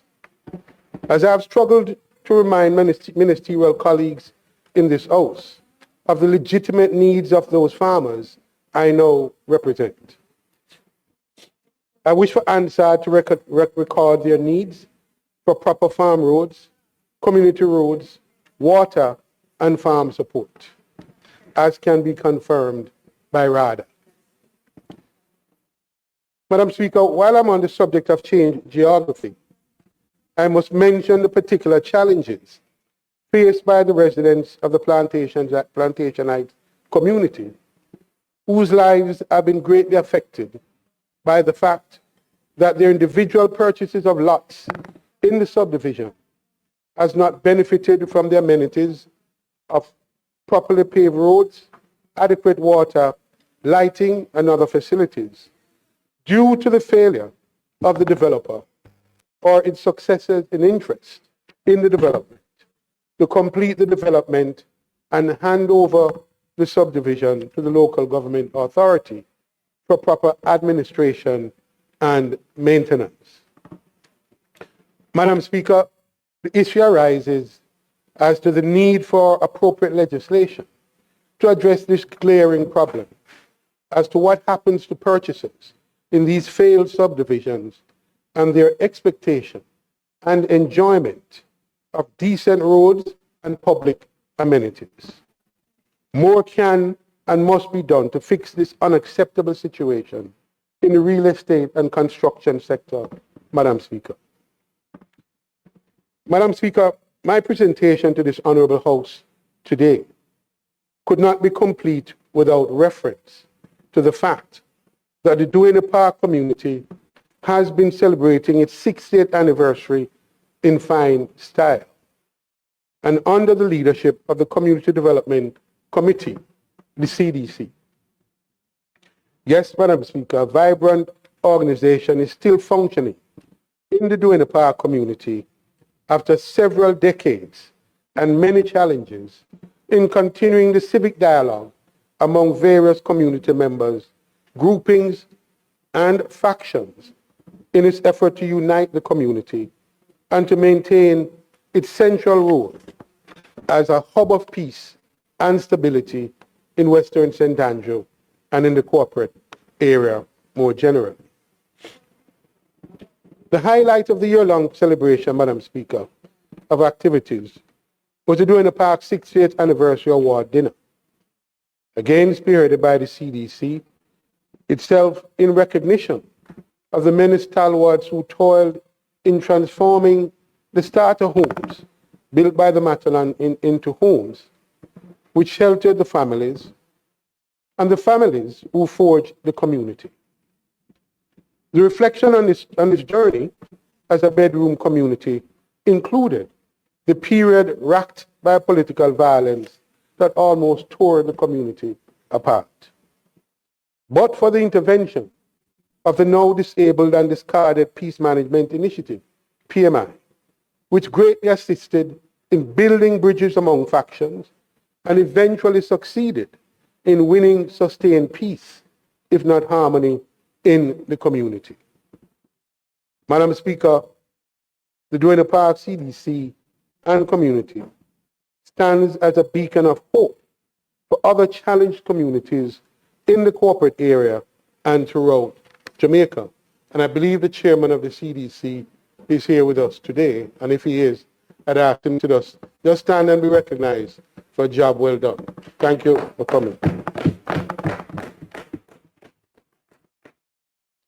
Among the successes in Duena Park, Madam Speaker, are the stellar institutions of learning, including the heralded George Headley Primary School, Duena Park Primary School, which has been experiencing something of a regeneration lately, and the Edith Dalton James High School, which has found a new lease on life, Madam Speaker, and its true place in the education system and in the constituency of Western St. Andrew. Madam Speaker, the Edith Dalton James High School is not unlike many of the non-traditional high schools, which have struggled to find an identity and to chart a program of excellence from a seemingly indifferent education system that prioritizes the traditional high schools. That search for an identity ended recently, Madam Speaker, because ever since I proposed and the former Minister of Education agreed to add to its curriculum programs in supply chain management and logistics, as well as commercial truck driving, Edith Dalton James High has found a purpose, Madam Speaker. I use this opportunity to announce to this honorable House that the first cohort of students eligible to sit both the CAPE and CXC examinations in the subject will be registered this year. Madam Speaker, this is an achievement that should be recognized not only by the Duena Park community and Edith Dalton, but by this Parliament. I congratulate the staff at the school and at the ministry for their responsiveness in the challenge issued to them, and wish the group of pioneering students well in their exam early next year. Madam Speaker, Edith Dalton James High has found purpose and will never be the same again. I've already thanked the former Minister of Education for her support in the venture, and will continue the effort with the new Minister of Education to quickly complete the process of removing the school from the shift system and the badge of mediocrity it imposes. I also thank the private firm, DEX, for its commitment to assist in enabling the students at Edith Dalton James High to acquire the skills plus a license to drive commercial vehicles used in the distributive trade locally and a part of transport logistics globally. Madam Speaker, in this 60th anniversary, it can come as no surprise that Duena Park has its many challenges as well. Chief among these are the physical infrastructure, beginning with roads, which are most visible and frequently felt by the motorists who have to be constantly replacing or repairing parts on their vehicles, or even the visually impaired trying to use the badly damaged sidewalks. And here I must recognize that today is the internationally recognized day of the celebration of disabled persons. Also, Madam Speaker, the aged underground sewage and water mains, as well as the collapsed drains, are a source of continuing concern and greatly increase the misery index of the community residents. Madam Speaker, I must make a special appeal for the Duena Park and Western St. Andrew community roads listed on the SPARK program, for them to be given priority status, as these communities were the first to kickstart the consultations under the program and the first to complete their consultation. For this, Madam Speaker, participants in the consultations were promised publicly that they would be among the first to be benefited. The people and their communities are holding firm to this promise. Madam Speaker, as I leave Duane Park, I must remind the various ministers of economic growth and job creation on the outstanding matters of the pipeline project from Ferry to Red Pond, via Cypress Hall, and the Resource Training Center for the Brook Valley community, both of which are long overdue.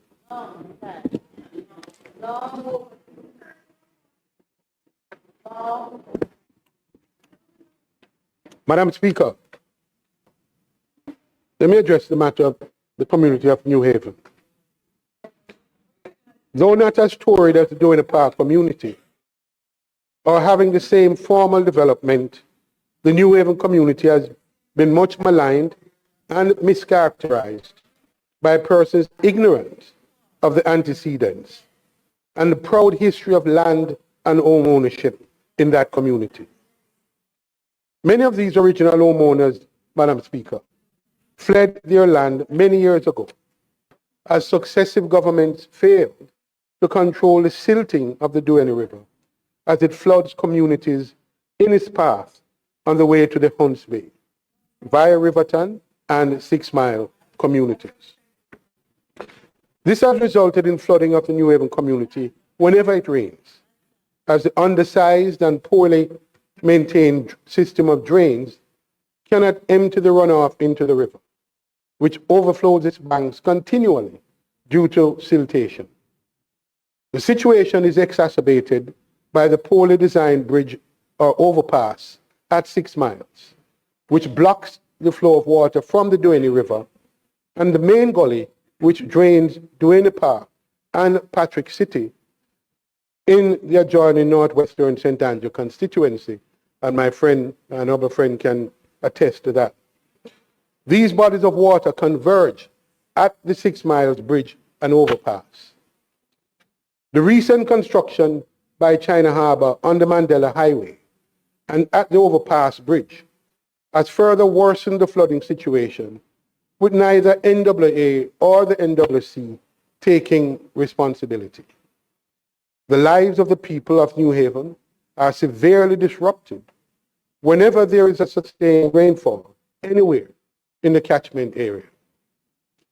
I again place on record of this Parliament the urgent need for the government to act to alleviate the misery of the people of New Haven and its environs.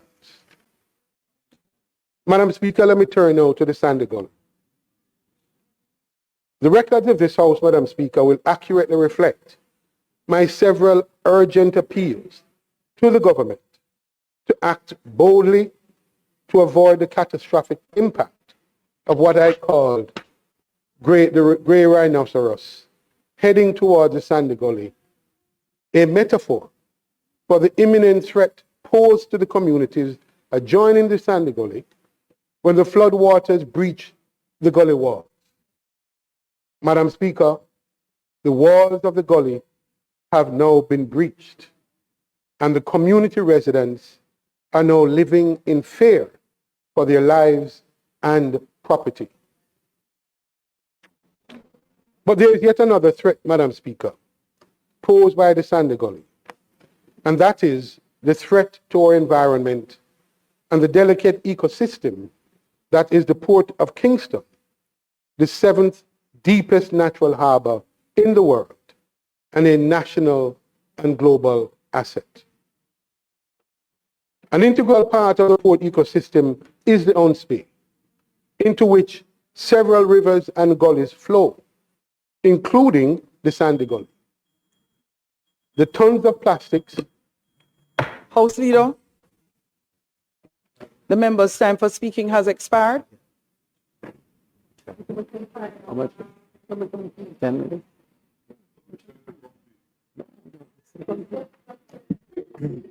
Madam Speaker, the member's time has been expired.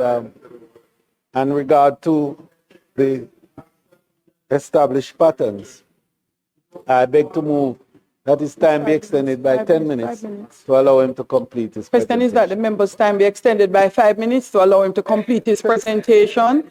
Those in favor? Those against, the ayes have it. Member, 5 minutes. Or 10 minutes.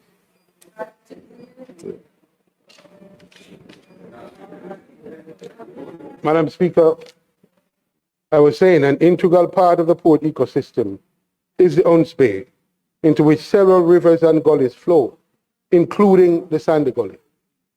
The tons of plastics carried in this and the other gullies, emptying directly into the port of Kingston, has been the concern of both local and international organizations, whose mission is to remove the tons of plastics from the world's gullies, rivers, and streams before they enter the ports and oceans. Today, Madam Speaker, I have invited some special guests to the Parliament to be recognized by this Honourable House for the stellar job they have been doing in partnering to remove tons of plastics, and other debris from the gully before they enter the port of Kingston or the mangrove forest.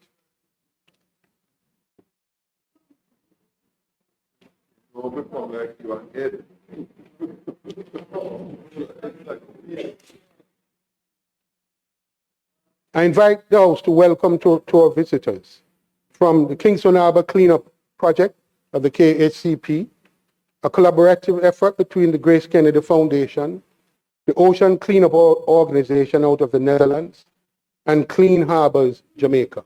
Could you please recognize them?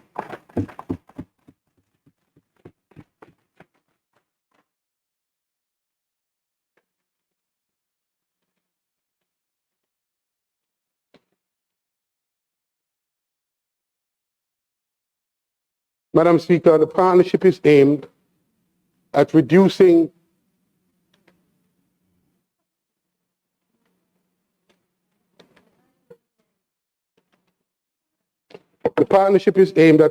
the pollution of and facilitation sustainable development in Kingston Harbour.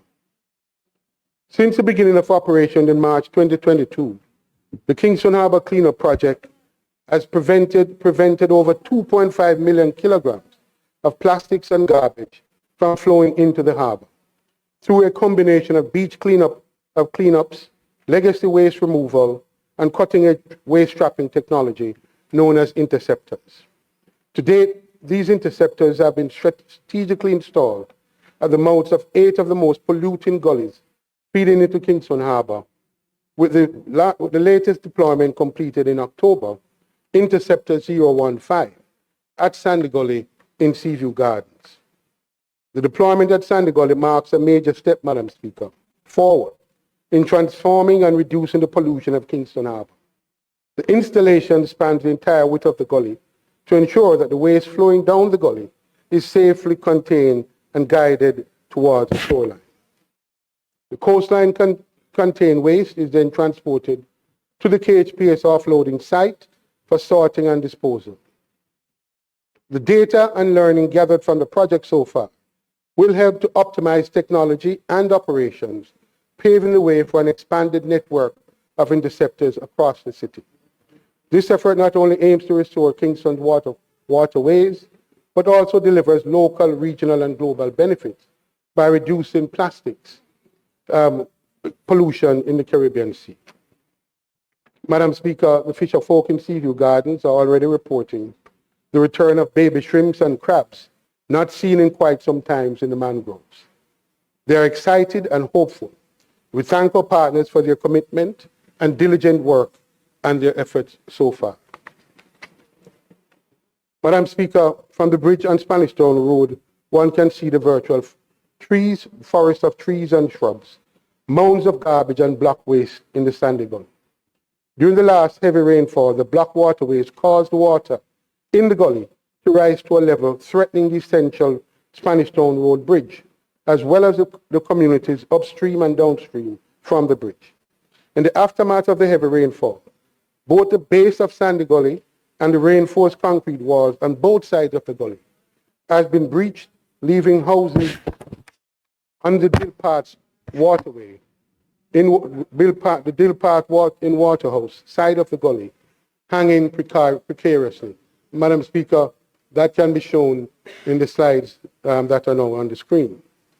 To date, neither the Prime Minister, his constituency adjoins my constituency where the breaches occurred, nor the erstwhile Minister responsible for works has visited the area to appreciate the imminent danger faced by either communities should this danger not be averted forthwith.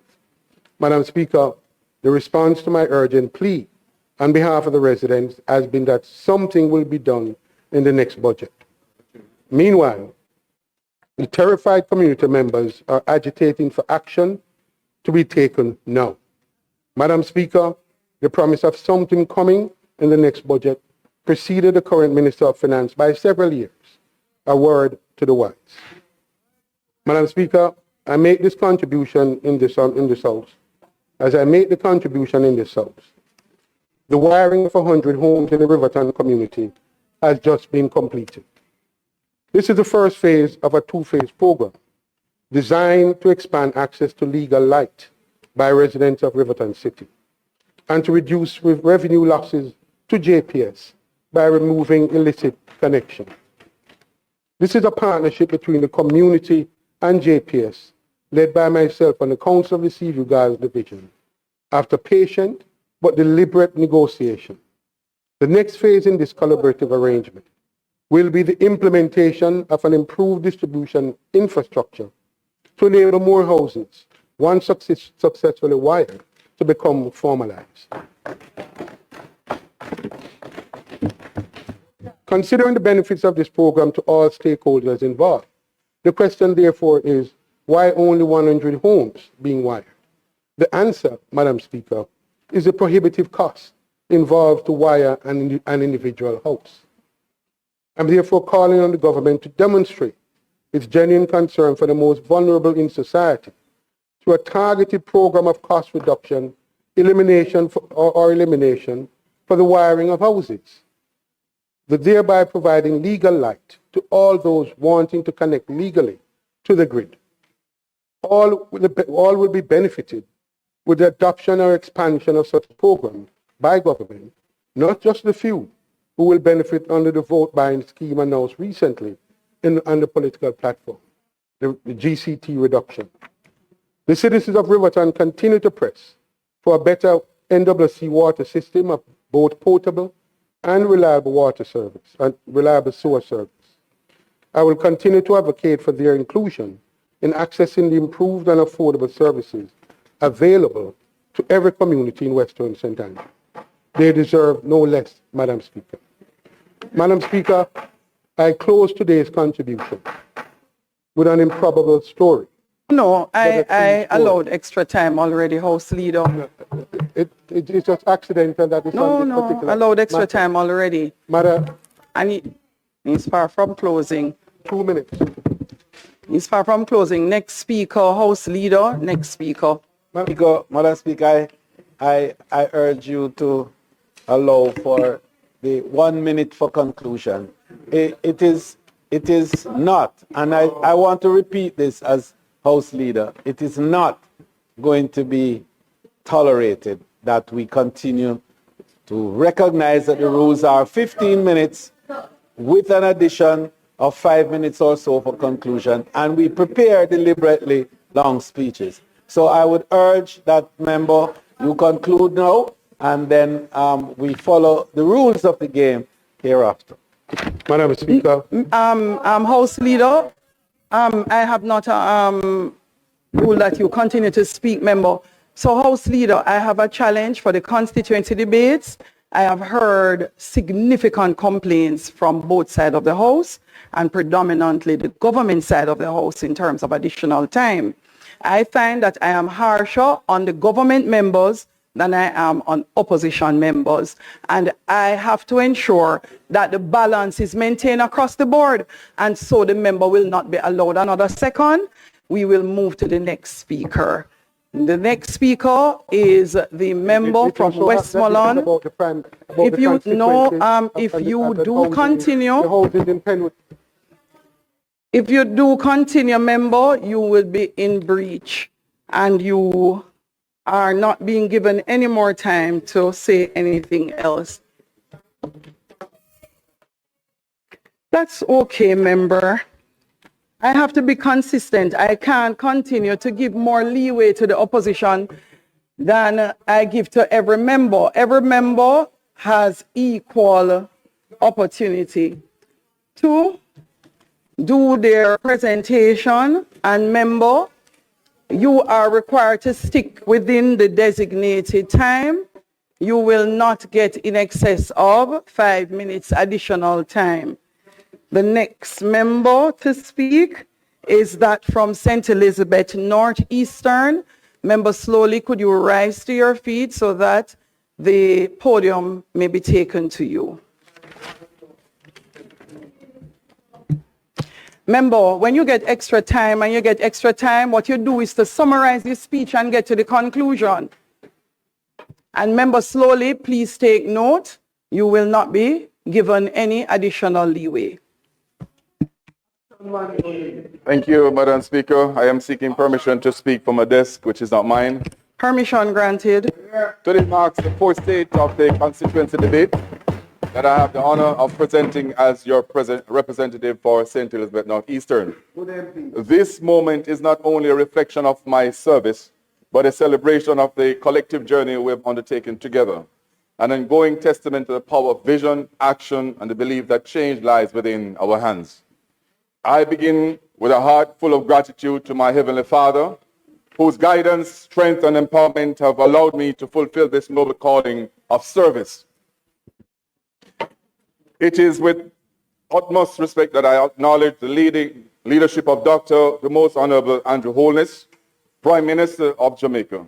His vision, courage, unwavering commitment to the people of this great nation have been instrumental in shaping our collective future. Under his leadership, Madam Speaker, we have witnessed a government that not only dares to dream big, but takes decisive action to transform those dreams into reality.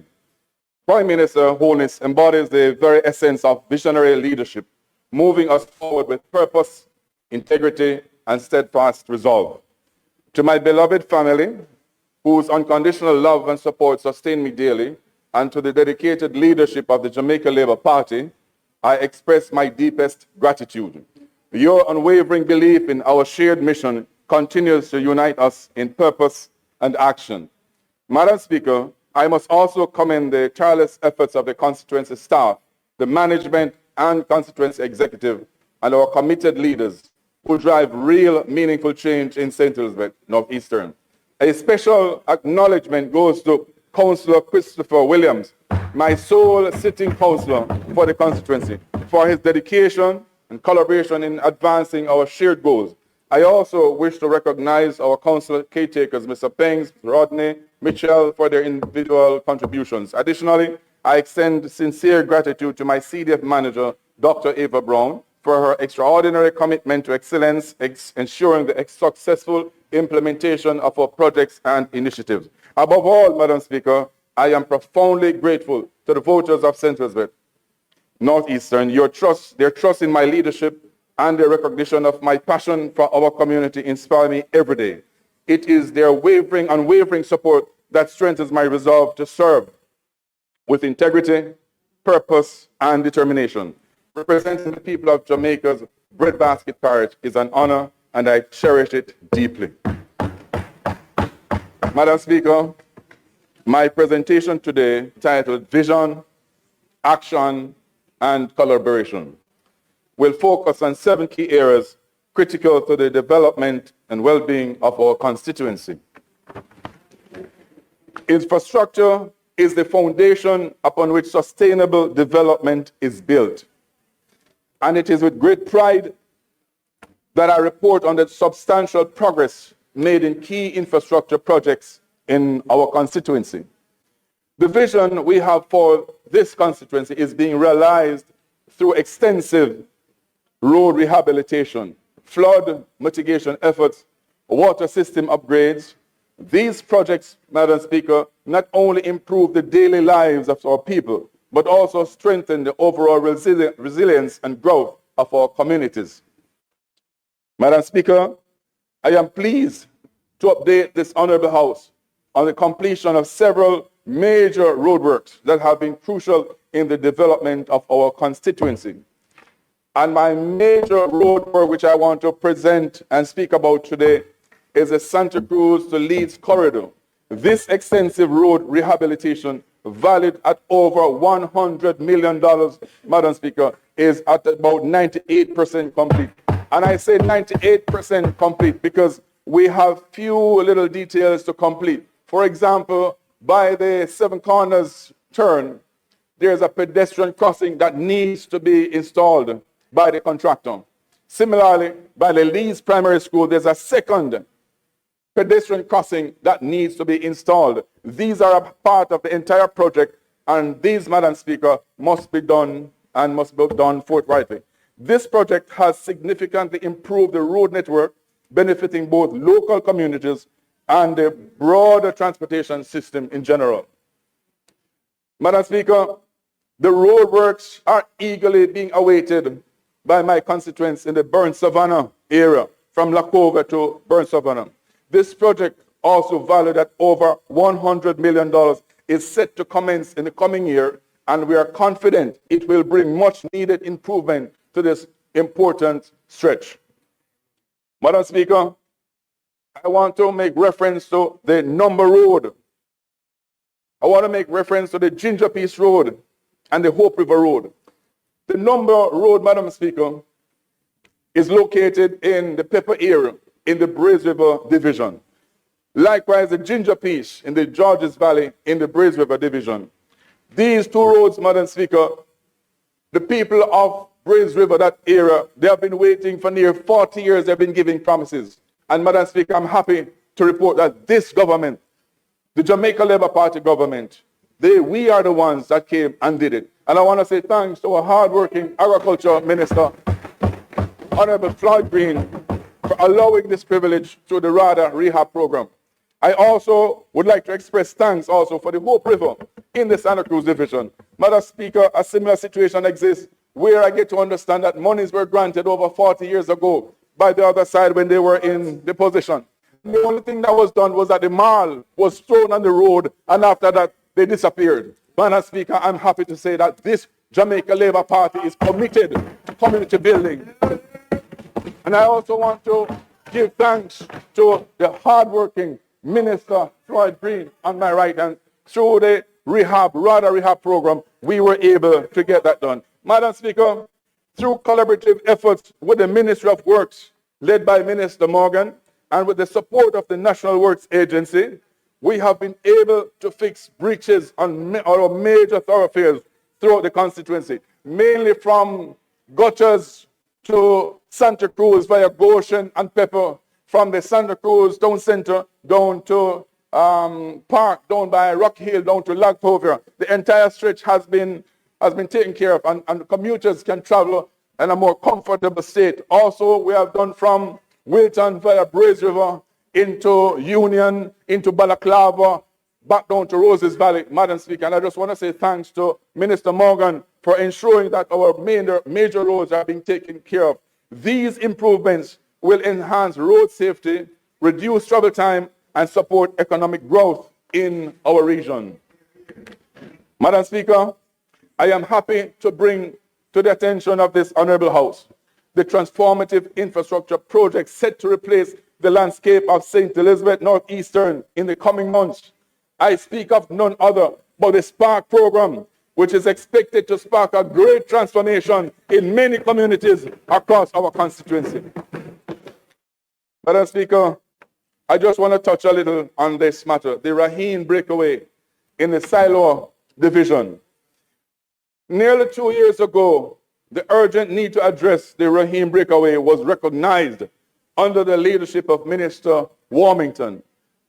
Today, I am pleased to announce that thanks to Minister Morgan's intervention, the procurement process has now been completed, and we are just awaiting for the contractor to present the insurance and the bond for this to get underway. This critical project will soon be underway, ensuring the stability and safety of this vital infrastructure. Madam Speaker, as part of our ongoing efforts to enhance public spaces, we will soon initiate the annual debushing project. In tandem with this, we are undertaking significant upgrades to the Santa Cruz market with an allocation of over $20 million from the Ministry of Local Government and Community Development. This investment will improve infrastructure, streamline operations, and elevate conditions for all involved. Our goal is to make the market safer, more accessible and vibrant, reducing sidewalk congestion while enhancing the shopping experience for both vendors and consumers. Let me inform this Honorable House that we have successfully renovated the Santa Cruz Infirmary at a cost of approximately $6 million, Madam Speaker. This vital investment demonstrates our unwavering commitment to improve the healthcare facilities for some of our most vulnerable members of our community, Madam Speaker, ensuring they receive the dignity, comfort, and care they rightfully deserve. Madam Speaker, the community of Balaclava has long been without a dedicated fire station. Under this Jamaica Labour Party government, we are turning this page. The groundbreaking ceremony for the Balaclava fire station is anticipated to take place very soon. This project will significantly enhance our community's emergency response capabilities, ensuring better protection for residents and timely assistance during times of crisis. And for this, we want to big up our hardworking Minister Desmond McKenzie. Madam Speaker, these projects are not just about infrastructure. They are a reflection of this government's unwavering commitment to the well-being and safety of our constituents. With these developments, we are not only improving the quality of life in St. Elizabeth Northeastern, but we are also paving the way for a brighter, a more prosperous future for our children and grandchildren. Madam Speaker, I'd like to acknowledge the tremendous strides we have made in the field of education within our constituency, and to express our gratitude to the former Minister of Education, the Honorable Favour Williams, whose efforts through the Chase Fund since 2020 have helped us to successfully secure a third infant department, with the total amount spent on all these three amounting to approximately $130 million, Madam Speaker. These three infant departments which I speak of are the Leeds Primary Infant Department, the Santa Cruz Primary Infant Department, and lastly, the Roses Valley Infant Department, underscoring our government commitment to early childhood education as a cornerstone of a child's development. Madam Speaker, with the help of Minister Favour Williams, we have contributed $3 million towards tertiary education for students in need. Our support for primary, secondary, and tertiary education has extended well beyond just tuition.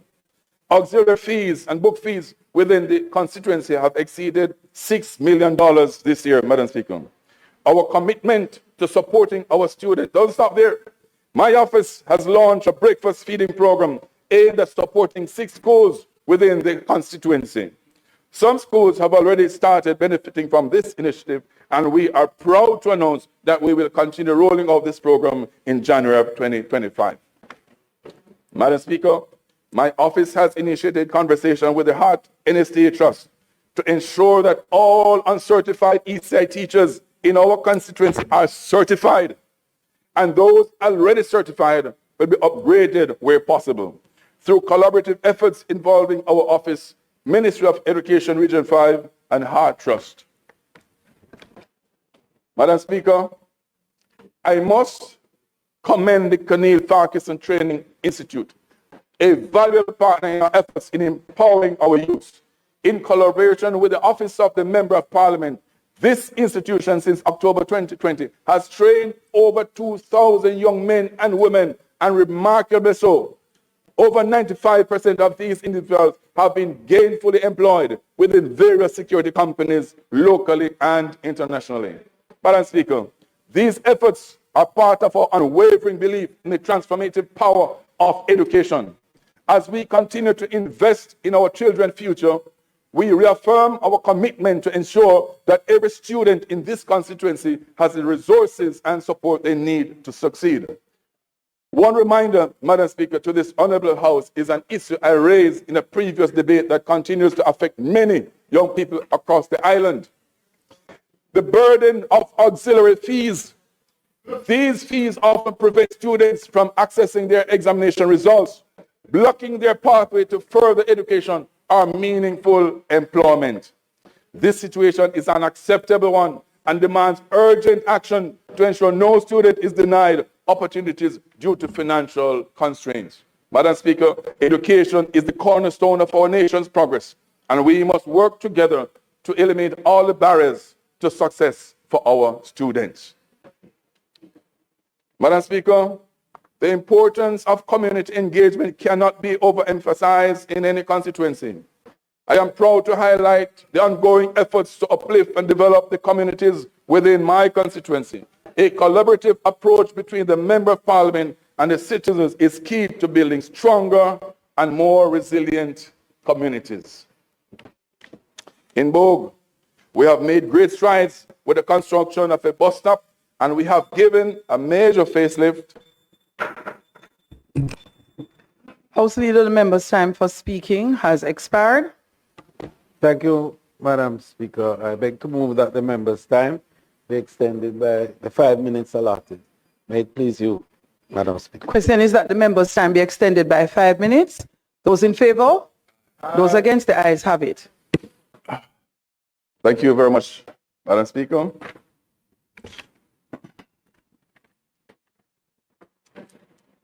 In Bogue, we have made great strides with the construction of a bus stop, and we have given a major facelift to the Bogue Square. That's a new Bogue Square in the Balaclava division. Similarly, in Thornton, we have seen 70% completion of a bus stop that will benefit the Thornton Primary School. And in Burnt Ground, in the Santa Cruz division, another bus stop is being built to serve the Mary Cole Memorial School. I must thank and commend the Honorable Minister Babs Green for her significant contribution to sports and development through the Community Sport Development Initiative. A contribution of $500,000 was allocated to purchase sport gear for the Burn Savannah Primary School in our Santa Cruz division. Madam Speaker, I am pleased to report that for the first time ever, we had the honor of hosting our Prime Minister in the Bagdale Mountain area of the Silo Division. His visit was to officially hand over one of the beautifully constructed social housing units in that community. The residents were truly delighted to welcome the Prime Minister into their homes, greeting him with warmth, love, and respect. We're also pleased to announce that another housing unit in the Braze River Division within the Georges Valley community is now 95% complete and will soon be ready for handover.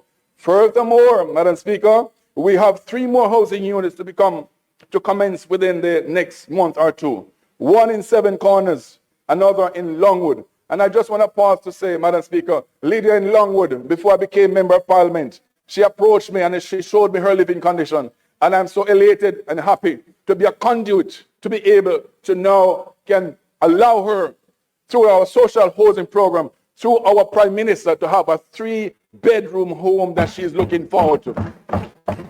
Jesse, in my home community of 7 Corners, when you go into her place of abode, Madam Speaker, you could look through the zinc. You were seeing holes in there. I am so happy to be a part of that we can now present her with a 3-bedroom home for her family.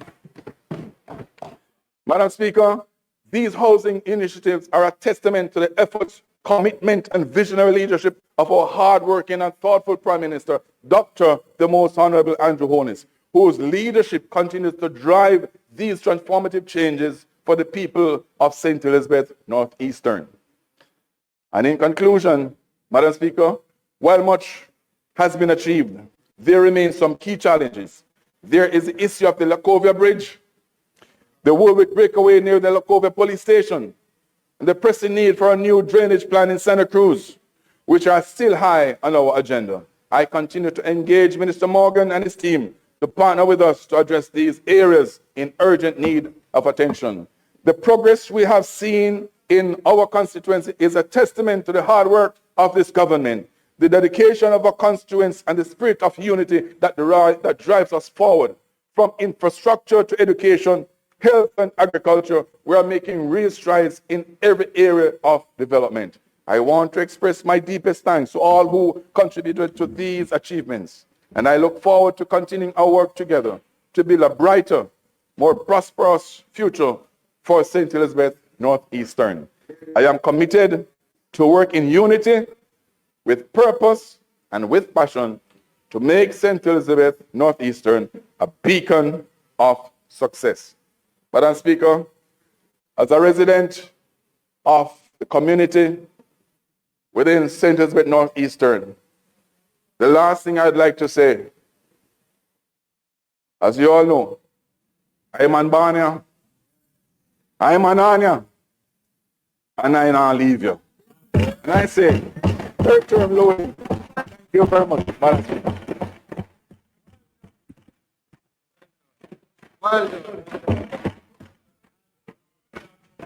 Thank you, Member Solly. House Leader.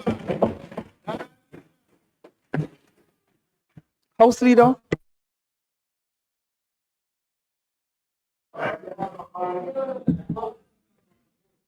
Madam Speaker, I think all of us in this honorable house are unanimous in the view that we have been treated to 3 excellent presentations by the members of parliament from the respective constituencies that participated in this debate. We know that this debate, Madam Speaker, is part of what ought to guide the next budget preparations, and several of the ideas and indeed several of the points that have been made and requests that have been indicated in the presentations will find themselves in their places in the final budget presentations that will be made in the first session of the next parliamentary year. Madam Speaker, it's not intended to do any further business for the day. Therefore, just before I ask for the motion of the adjournment to be approved, to ask that the state of constituency debate be suspended until next Tuesday, the 10th of December, 2024, here at the George William Gordon House. May it please you, Madam Speaker. Those in favor? Those against, the ayes have it. Thank you, Madam Speaker. Madam Speaker, I now beg to move for the adjournment of this honorable house until Tuesday, December 10th at 2 p.m. May it please you. Question is that this honorable house do now adjourn for the date set next Tuesday, December 10th, 2024. Those in favor? Those against? The ayes have it. This house. Just before you actually lay down the gavel, I would like to just remind members of the Yuletide season that is approaching and the fact that it is traditional for us to offer goodwill to communities that are around the parliament. The clerk and the team have provided a program for support to get toys and other goodies for the children within the area. And in the process, members of the House are asked to support this worthy cause. And I think there's a collection box at the entrance to the chamber, and members are asked to be reminded to leave a generous offering there in support of this cause. Thank you, Madam Speaker. Thank you so much, House Leader. Members, this honorable house now stands adjourned.